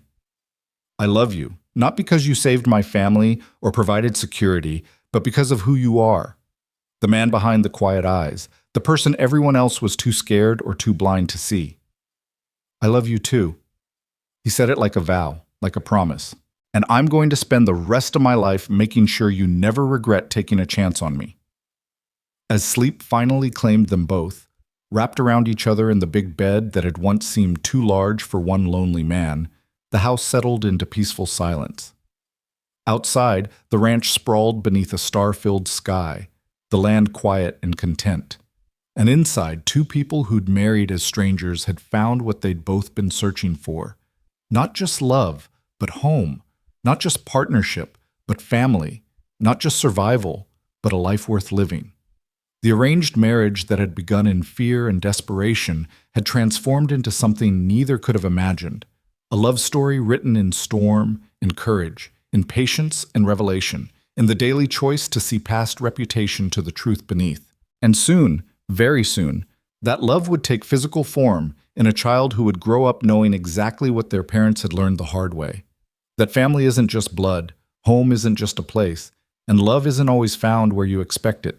Sometimes it's found in quiet eyes, in careful touches, in the space between fear and trust, where 2 lonely souls finally find their way to each other. Winter came early that year, wrapping the ranch in snow that transformed the familiar landscape into something magical and new. Eloise's pregnancy progressed through the cold months, her body changing in ways that still amazed Graham every time he looked at her. He'd become almost comically protective, hovering whenever she moved too quickly, insisting she rest more than she thought necessary, driving Mrs. Brennan to distraction with his constant worry. Graham, I'm pregnant, not dying, Eloise said for what felt like the 100th time, catching him watching her with that anxious expression as she descended the stairs one morning. Women have been doing this since the beginning of time. I know that. Intellectually, I know that. He moved to her side anyway, offering his arm. But you're not just any woman. You're my wife, carrying my child, and if something happened to you, nothing's going to happen to me. She took his arm more to reassure him than because she needed support. Dr. Morrison says I'm healthy as a horse. Strong constitution, good hips, excellent prospects for an easy delivery. So please, stop treating me like I'm made of porcelain. But he couldn't seem to help himself. The man who'd once risked his life riding into storms now fretted over his wife walking downstairs or lifting anything heavier than a teacup. Eloise found it equal parts endearing and exasperating, though she had to admit there was something sweet about his fierce protectiveness. The hands found it hilarious. Boss won't let Mrs. Calder lift a finger, Colton reported to the others one evening in the bunkhouse, grinning. Saw him practically carry her across a puddle yesterday. A puddle that was maybe an inch deep. Man's in love, Pete said philosophically. Makes even the toughest men go soft. Not that I'm complaining. He's a lot easier to work for now that he's happy. Used to be all business all the time. Now he actually smiles. It was true. The change in Graham was visible to everyone who knew him. The hard edges had softened, the constant tension eased. He still worked as hard as ever, but there was joy in it now instead of just grim determination. He laughed more, talked more, engaged with his men in ways he never had before. And everyone knew Eloise was the reason for the transformation. You've made him human again, Mrs. Brennan told Eloise one afternoon as they sat together sewing baby clothes. Or maybe human for the first time. I don't think he ever let himself be soft before you came along. He was never as hard as people thought, Eloise said, carefully stitching a tiny gown. He'd just protected himself the only way he knew how, by keeping everyone at a distance. And you refused to stay at a distance. The housekeeper's smile was warm. Best thing that ever happened to this place, you coming here. Best thing that ever happened to Graham. As Eloise's body grew rounder with their child, something else grew with it. A sense of belonging, of rightness, of home that neither she nor Graham had fully experienced before. The ranch wasn't just a business anymore, but a true homestead. The big house no longer echoing with loneliness, but filled with life and warmth and the anticipation of new beginnings. Her parents visited twice more before the baby came, bringing news from California and evident relief at seeing their daughter so obviously thriving. Other visitors came too, neighboring ranchers who'd softened their stance toward Graham, women from town who wanted to befriend the wife who'd somehow tamed the fearsome Graham Calder, even the minister who'd performed their hasty wedding ceremony, curious to see how the unlikely marriage had turned out. I'll confess, I had my doubts, Reverend Stone admitted during one visit, accepting coffee from Mrs. Brennan. It seemed like a transaction more than a marriage, and I worried for Mrs. Calder. But seeing you both together now, well, the Lord works in mysterious ways. That he does, Graham agreed, his hand finding Eloise's across the table. I thought I was making a practical arrangement. Turns out I was finding exactly what I needed, even if I didn't know I needed it. And you, Mrs. Calder? The Reverend asked. Are you content with how things turned out? Eloise didn't hesitate. More than content, I was terrified on our wedding day, certain I was marrying a monster. Instead, I found a good man who'd been alone too long, who needed someone to see past his reputation to who he really was. I found home, Reverend Stone. Not just a house or a ranch, but genuine home in every sense that matters. The minister left satisfied that he hadn't married a young woman into misery, and his positive reports in town further improved Graham's standing. It seemed the whole community was revising their assessment of the man they'd feared, recognizing that perhaps they'd been wrong about Graham Calder all along. Does it bother you? Eloise asked Graham one evening as they sat together in the library, her feet propped on a stool while he read beside her. That people are only now deciding you're not a monster, after years of treating you like one? Graham considered the question, setting aside his book. It used to make me bitter, thinking about all the judgments, the assumptions, the way people crossed the street to avoid me. But now? He shrugged. Now I don't care as much. Let them think what they want. I know the truth, you know the truth. and that's enough. When did you stop caring? When I finally had something more important to care about. His eyes were soft on her face. You changed my priorities, Eloise. Made me realize I'd been so focused on what other people thought, trying to prove them wrong or just survive their hostility, that I'd forgotten what actually mattered. Building a life worth living, creating something beyond just success, having someone to share it all with. She reached for his hand, laced their fingers together. I'm glad I could do that for you. Though technically, you did it for yourself. I just helped you remember what you were working toward. You did more than help me remember. You gave me a reason. He moved to sit beside her on the sofa, careful of her swollen belly. Before you, this ranch was everything because I had nothing else. Now it's just one part of a much bigger picture, a home, a family, a future that extends beyond just me and my stubborn determination.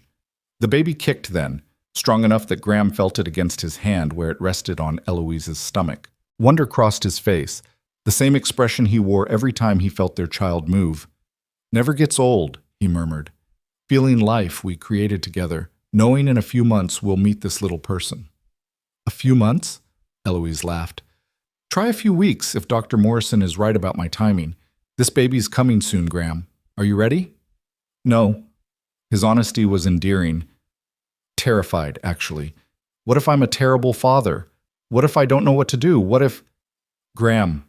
She stopped his spiral with a gentle touch. You're going to be a wonderful father, patient, protective, devoted. This child is lucky to have you. And you, he said firmly.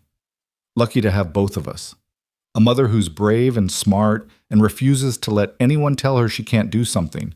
We're going to raise quite the formidable child. I certainly hope so. Eloise smiled, imagining their son or daughter growing up in this house, running through these rooms, learning to ride in these pastures. Someone has to inherit all this and run it properly someday. Speaking of which, Graham said carefully, I've been thinking about the ranch, about making some changes to how it's structured. What kind of changes? Legal ones. I want to make you a full partner, Eloise, not just my wife, but joint owner of everything. The land, the cattle, the business, all of it. What's mine should be equally yours. She stared at him, surprised. Graham, you don't have to do that. I'm not asking for… I know you're not asking. That's part of why I want to do it. He took both her hands, his expression serious. Eloise, you've transformed this place.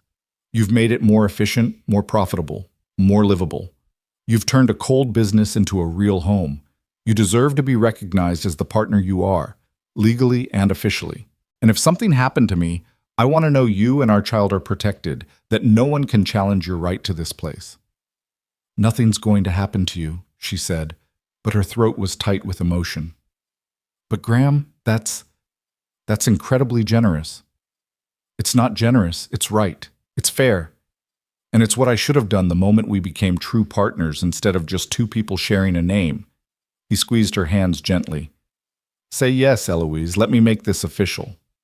Yes, she whispered. Yes, of course, thank you. Don't thank me. You've earned every acre, every head of cattle, every inch of this place with your work and dedication. I'm just making the paperwork match reality. They handled the legal arrangements the following week, with a lawyer from Denver coming out to draw up the documents that made Eloise Calder a full co-owner of the ranch. The news rippled through the community. Another sign that Graham Calder was different from his reputation suggested. What ruthless cattle baron would voluntarily share power with his wife? He must really love her, people whispered in town. Making her a full partner like that. Most men wouldn't dream of giving up that kind of control. Shows he trusts her, others pointed out. And from what I hear, she's as much responsible for that ranch's success as he is. Maybe more. She's the one who organized everything properly. The talk was kinder now, tinged with respect rather than fear. And while Graham claimed not to care what people thought anymore, Eloise noticed he stood a little taller when they went to town, smiled a bit more freely when neighbors greeted them warmly instead of nervously. February brought bitter cold and deep snow, and also the first real scare of Eloise's pregnancy. She woke one night to cramping pains that made her gasp, fear flooding through her that something was wrong with the baby. Graham woke instantly at her distress. Eloise, what is it? Pain, she managed. Graham, something's wrong. It's too early. The baby's not due yet. He was up and moving before she finished, throwing on clothes and shouting for Mrs. Brennan. Within minutes, the housekeeper was there with her practical competence, examining Eloise with experienced hands while Graham paced anxiously. It's not labor, Mrs. Brennan announced after a tense few minutes. Just false contractions, common enough in the last weeks, but we should send for Dr. Morrison, just to be safe. I'll go, Graham said immediately. You'll do no such thing, the housekeeper countered firmly. It's the middle of the night, there's a foot of snow on the ground, and your wife needs you here. Send Colton. He's young and hardy, and his horse knows the trail to town even in the dark. Graham looked torn between his need to do something and his reluctance to leave Eloise's side. She made the decision for him, catching his hand. Stay with me. Please. I need you here. He stayed, holding her hand while Colton rode through the winter night to fetch the doctor, talking to her in low, soothing tones that helped ease her fear. By the time Dr. Morrison arrived an hour later, the pains had subsided and Eloise was exhausted but no longer frightened. The doctor examined her thoroughly, then smiled reassuringly. False alarm, as Mrs. Brennan suspected. Your body's preparing for the real thing, which could happen any day now. But there's nothing to worry about. You and the baby are both fine. You're certain? Graham asked, his hand still gripping Eloise's. Positive. Mrs. Calder is healthy, the baby is positioned well, and based on what I'm seeing, I'd say you'll be parents within the week. Dr. Morrison packed his bag, clearly amused by Graham's evident anxiety. Though I suggest you find a way to relax, Mr. Calder. You'll be no use to your wife during delivery if you're wound so tight you snap. After the doctor left, Graham refused to return to bed, instead sitting beside Eloise and watching her like he expected her to disappear if he looked away. You need to sleep, she told him gently. If the baby really is coming soon, we both need rest. I can't. Every time I close my eyes, I see... He stopped, swallowed hard. What if something goes wrong? Women die in childbirth, Eloise. All the time, strong, healthy women, and most women survive just fine, she interrupted firmly. Graham, I'm not going to die. I'm strong, healthy, and Dr. Morrison says everything looks good. You need to trust that. I can't lose you, his voice cracked. I can't. Not now. Not after finally finding you, finding this life, finding what happiness actually feels like. If something happened to you because of my child, our child, Eloise corrected. And nothing is going to happen to me. I'm going to be fine. The baby is going to be fine, and you're going to be a wonderful father. But right now you need to breathe and trust and let me rest. He did eventually lie down beside her, though she suspected he didn't sleep much. His arm stayed around her protectively, and she felt him tense every time she shifted position. It was exhausting having him so worried, but it was also deeply touching. This fierce, fearsome man reduced to terrified vulnerability at the thought of losing her. 3 days later, in the early hours of a Sunday morning, Eloise woke to different pains, stronger, regular, unmistakable. She touched Graham's shoulder gently. It's time. He was awake instantly, eyes wide with panic and excitement. Time? Real time? Are you sure? Very sure. She breathed through a contraction, using the techniques Mrs. Brennan had taught her. We need to get Dr. Morrison back here. And Graham, try to stay calm. Staying calm proved impossible for Graham. He sent Colton racing to town for the doctor, then paced the house like a caged animal while Mrs. Brennan and 2 other ranch wives who'd come to help got Eloise settled and comfortable. They tried to send him away, told him this was women's work, but he refused to leave. She's my wife, he said flatly. I'm staying. Mrs. Brennan looked at Eloise, who nodded. Let him stay. I want him here. So Graham stayed through the long hours of labor, holding Eloise's hand, wiping her forehead, murmuring encouragement even as his own fear threatened to overwhelm him. It was brutal, watching her in pain and being helpless to stop it. Every cry she couldn't quite suppress felt like a knife to his heart. I'm sorry, he kept saying. I'm so sorry for putting you through this. Stop apologizing, Eloise gasped between contractions. This is normal. Women do this. All the time. I'm fine. But she didn't look fine. She looked exhausted and in pain, and Graham felt like the world's worst monster for being the cause of her suffering, even indirectly. Dr. Morrison arrived and took charge with calm efficiency, examining Eloise and pronouncing everything normal and progressing well. Could be a few more hours yet, he warned. First babies take their time. Those hours were the longest of Graham's life. He'd faced down rustlers and wolves, survived storms and droughts, built an empire through sheer determination, but nothing had prepared him for watching Eloise struggle through childbirth. He felt useless, helpless, terrified that despite all the reassurances, something would go wrong. Then, just as the sun was setting and bathing the room in golden light, everything changed. The urgency increased, Mrs. Brennan and the other women moving with practiced efficiency, while Dr. Morrison gave quiet instructions. "All right, Mrs. Calder," the doctor said. "Time to push. Your baby's ready to meet the world." What followed was intense and primal and beautiful in a way Graham couldn't have imagined. Eloise, exhausted but determined, found reserves of strength he'd known were there but never witnessed so clearly. She pushed when told to push, rested when allowed, and never once complained or gave up despite the obvious agony. And then, suddenly, a baby's cry split the air, loud, indignant, unmistakably alive. "It's a boy," Dr. Morrison announced, grinning as he lifted the squalling infant. "Healthy lungs on this one. Congratulations, both of you." A son. They had a son. Graham stared at the tiny, red-faced infant being cleaned and wrapped, unable to process that this little person was his, was theirs, was the culmination of everything they'd built together. "Graham?" Eloise's voice was weak but happy. "Do you want to hold him?" Mrs. Brennan placed the baby in his arms, and Graham looked down at his son for the first time. The infant had stopped crying, was looking up at him with unfocused eyes, and Graham felt something crack open in his chest, a love so fierce and immediate it nearly brought him to his knees. "He's perfect," he whispered. "Eloise, he's absolutely perfect." "He is," she agreed, smiling despite her exhaustion. "Bring him here. I want to see him properly." Graham carefully sat on the edge of the bed, placing their son in Eloise's arms. She looked down at the baby with such tenderness that Graham felt tears sting his eyes. Happy tears, grateful tears, tears of relief that she was all right and their child was healthy and this impossible, beautiful thing had actually happened. "What should we name him?" Eloise asked softly, tracing their son's tiny face with a gentle finger. They'd discussed names but never settled on one, both wanting to see the baby first before deciding. Graham looked at his son, this small miracle who represented everything good in his life and suddenly knew. "Thomas," he said.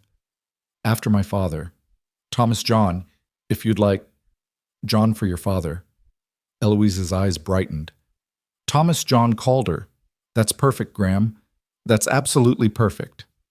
The next few days passed in a blur of exhaustion and wonder.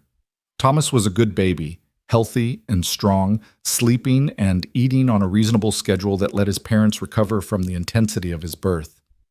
Graham was utterly besotted, hovering over the cradle Mrs. Brennan had set up in their room, watching his son sleep with an expression of such naked love that Eloise's heart squeezed every time she saw it. "You're staring at him again," she observed one evening, catching Graham bent over the cradle for the third time in an hour. "I can't help it. I still can't believe he's real, that we made this little person." Graham straightened, came to sit beside her on the bed. "Eloise, I don't have words for what you've given me. A family. A real, actual family. I never thought I'd have this." "We gave it to each other," she corrected gently. "You gave me a home and partnership and love. I gave you softness and trust, and now a son. We built this together, Graham." "That we did." He kissed her softly, carefully mindful of how recently she'd given birth. "And I'm going to spend every day making sure you and Thomas know how grateful I am, how much I love you both." Word of Thomas's birth spread quickly, and visitors came in a steady stream, neighbors bringing gifts and congratulations, ranch hands wanting to see the boss's new son, even some of the townspeople who'd once feared Graham now stopping by to welcome the new baby. The house was filled with activity and warmth, more alive than it had ever been. Eloise's parents arrived 2 weeks after the birth, her mother immediately taking over with the practical competence of someone who'd raised children herself. Her father held his grandson with trembling hands, tears running down his weathered face. "Thank you," he whispered to Eloise, "for giving us this, for not hating me for what I did, for making something beautiful from that impossible situation." "Papa, stop!" Eloise hugged him carefully, still tender from childbirth. "You gave me the best gift imaginable, even if neither of us knew it at the time. You gave me Graham, and this life, and now Thomas. I could never hate you for that." Winter slowly gave way to spring, snow melting to reveal the land preparing for new growth. Thomas grew stronger, more alert, beginning to smile and respond to his parents' voices. Graham was a devoted father, changing diapers without complaint, walking the floor on nights when Thomas couldn't settle, singing off-key lullabies that somehow worked better than Eloise's more melodious efforts. "You're a natural, Mrs. N," Brennan observed one afternoon, watching Graham feed his son with the careful concentration he brought to everything he cared about. "Never thought I'd see Graham Calder reduced to baby talk, but here we are." "Here we are indeed," Graham agreed, not taking his eyes off Thomas. "And I wouldn't trade it for anything, not for more land or cattle or success. This right here, this is what matters." One warm spring evening, when Thomas was nearly 4 months old, Graham and Eloise sat on the porch together watching the sunset. Their son slept peacefully in Eloise's arms, and the ranch spread out before them in peaceful abundance. "Do you ever think about that day?" Eloise asked quietly. "Our wedding day, I mean. How different everything was." "All the time." Graham's arm came around her shoulders. "I think about the terrified young woman in an ill-fitting dress, marrying a man she'd been told to fear. I think about how desperate I was for connection, how lonely I'd been without even realizing it. And I think about how impossible it seemed that anything good could come from such a beginning. But good things did come from it. The best things." He looked at her, at their sleeping son, at the home they'd created together. "Everything that matters, Eloise. You gave me everything that matters." "We gave it to each other," she reminded him again. "I was just as lost as you were, just in different ways. You gave me purpose and partnership and a place where I could be more than just sensible. You saw me, Graham. Really saw me when most people only saw what was practical or useful." They sat in comfortable silence, watching the light fade from gold to purple to deep blue. The ranch was quiet, peaceful, settled into evening routines. In the distance, they could hear the hands finishing up, horses being put away, the sounds of a well-run operation winding down for the day. "Do you have any regrets?" Graham asked suddenly. "About how we started? About being forced into this marriage?" Eloise considered the question seriously. Did she regret the fear and uncertainty? The way her father had been backed into a corner, her family's desperation, the terror she'd felt on her wedding day? "No," she said finally, surprising herself with the certainty in her voice. "Because if things had been different, if my father had found another way to save the ranch, I never would have met you, never would have discovered what we could build together, never would have had Thomas, or this life, or this home. So no, Graham, no regrets. Just gratitude that desperation and debt led me exactly where I needed to be. Even though you were terrified? Even though. Sometimes the best things come from the scariest beginnings. Sometimes you have to walk through fear to find what's waiting on the other side." Graham pulled her closer, mindful of the baby between them. "I love you," Eloise called her, "more than I thought it was possible to love anyone. You took a broken, lonely man and taught him how to live again, how to hope, how to trust, how to let someone in. You're my miracle. And you're mine." She leaned her head on his shoulder, feeling Thomas's warm weight in her arms, Graham's solid presence beside her. "The man I feared became the man I can't imagine living without. The quiet eyes that terrified me became the ones I look for in every room. The monster of reputation became the gentlest person I know." "I was never a monster," Graham said softly, "just scared and alone and too stubborn to admit it. I know that now. Wish I'd known it then. Would have saved us both some anguish. But we found our way regardless." He pressed a kiss to her hair. "That's what matters." Not how we started, but where we ended up. Together. Happy. Building something worth having. Thomas stirred in Eloise's arms, making the little sounds that meant he'd wake soon and demand feeding. She smiled down at him, at this tiny person who was the living proof of everything she and Graham had created. He has your eyes, she observed. Even this young, I can see it, those same winter storm eyes that I was so afraid of once. And your stubbornness, I suspect. Kids got strong opinions for being 4 months old. They laughed together, and the sound carried across the peaceful evening. Inside, Mrs. Brennan was preparing supper. In the bunkhouse, the hands were settling in for the night. And here on the porch, the Calder family sat together, husband and wife and child, the partnership that had seemed so impossible, now the most natural thing in the world. Years later, when Thomas was joined by a daughter named Margaret after Eloise's mother, and then another son they called William, people would talk about the Calder Ranch as an example of what could be built with hard work and dedication. They'd mention Graham Calder's transformation from feared loner to respected family man, his wife's equal partnership in the ranch's success, the way the couple had changed not just their own lives, but the whole community's approach to cooperation and fairness. But they'd never know the full story. The terror of that first wedding day, the careful dance of two strangers learning to trust, the flood that nearly killed them both but instead brought them together, the moment Eloise chose love over fear and Graham chose partnership over isolation.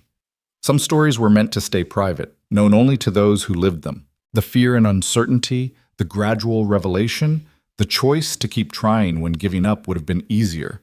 Those belonged to Graham and Eloise alone. What the world saw was the result.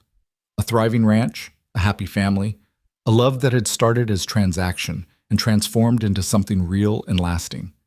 They saw the man whose reputation had softened, the woman who'd tamed him, the children who would inherit not just land, but a legacy of partnership and perseverance. They didn't see the quiet moments, Graham watching Eloise sleep, still amazed she'd chosen to stay. Eloise catching sight of her husband across a crowded room and feeling her heart skip the same way it had when he'd first smiled at her, really smiled, in the library all those months ago. The private jokes and shared glances, the teamwork that made the ranch run smoothly, the 1,000 small kindnesses that built a life together. Those moments were theirs alone. "Do you think Thomas will remember any of this?" Eloise asked as their son finally woke and began to fuss. "Being this young, I mean. Living here while it's just the three of us?" "Probably not," Graham admitted. "But he'll grow up knowing he's loved, that he has parents who chose each other and built something worth having. That home isn't just a place, but a feeling. And family isn't just blood, but the people who see you fully and love you anyway. That's a good legacy to leave him. It's the best legacy, better than land or wealth or reputation. We'll teach him to be kind but firm, generous but wise, strong but gentle. All the things I had to learn the hard way, he'll know from the start because he has you as a mother and me trying my damnedest not to mess him up." Eloise laughed, stood carefully with Thomas in her arms. "You're not going to mess him up. You're going to be a wonderful father, teaching him everything about this land and how to care for it properly. And when he's older, we'll tell him the story. Maybe not all of it, but enough. How his parents met through an unusual arrangement, how they learned to love each other, how sometimes the best things come from unexpected beginnings. Will we tell him his mother saved his father's life in a flood? Probably. Build character, knowing his parents aren't perfect but human, that they made mistakes and learned from them, that love isn't always easy, but it's always worth fighting for." Graham followed her inside, his hand finding the small of her back in that unconscious gesture of connection they'd developed. The house welcomed them, warm and bright, smelling of Mrs. Brennan's cooking, filled with the accumulated touches that made it home rather than just an impressive structure. This was what they'd built together. Not just a successful ranch or a family or a reputation transformed from feared to respected, but a life, messy and beautiful, challenging and rewarding, built one choice at a time from the shaky foundation of an arranged marriage into something neither could have imagined on that terrifying wedding day. Eloise had been forced to wed the cowboy she feared, and in doing so, she'd found kindness behind his quiet eyes, found love where she'd expected cruelty, partnership where she'd anticipated domination, home where she'd thought she'd find only obligation. And Graham, who'd offered marriage as a practical solution to mutual needs, had found something infinitely more valuable. Someone who saw past his reputation to the lonely man beneath, who chose to stay not because she had to, but because she wanted to, who taught him that success meant nothing without someone to share it with. They'd saved each other in that flood, but the saving had started long before, in quiet conversations and careful revelations, in the daily choice to see the best in each other, in the gradual understanding that sometimes strangers make the best partners because they have no assumptions to overcome, just truth to discover. As night settled over the ranch and the Calder family gathered for supper, Graham and Eloise and Thomas, with Mrs. Brennan fussing over them all, the house felt exactly as it should. Not perfect, perhaps, but real. Not always easy, but always worth it. And somewhere in the quiet spaces between words, in the glances exchanged over the baby's head, in the comfortable silence that only came from truly knowing another person, lay the truth that neither needed to speak aloud. They'd found what they'd both been searching for, even when they hadn't known they were searching. Found home in each other, found love in the space between fear and trust, found that sometimes the best stories start with the words, "I was forced," and end with, "and I'm grateful every day that I was." The monster was never real. The fear was justified but unnecessary. The quiet eyes held kindness all along, waiting for someone brave enough to look closely enough to see it. And the wife who'd arrived shaking with terror on her wedding day now sat at her husband's table with their son in her arms and peace in her heart, knowing that she was exactly, precisely, perfectly where she was always meant to be.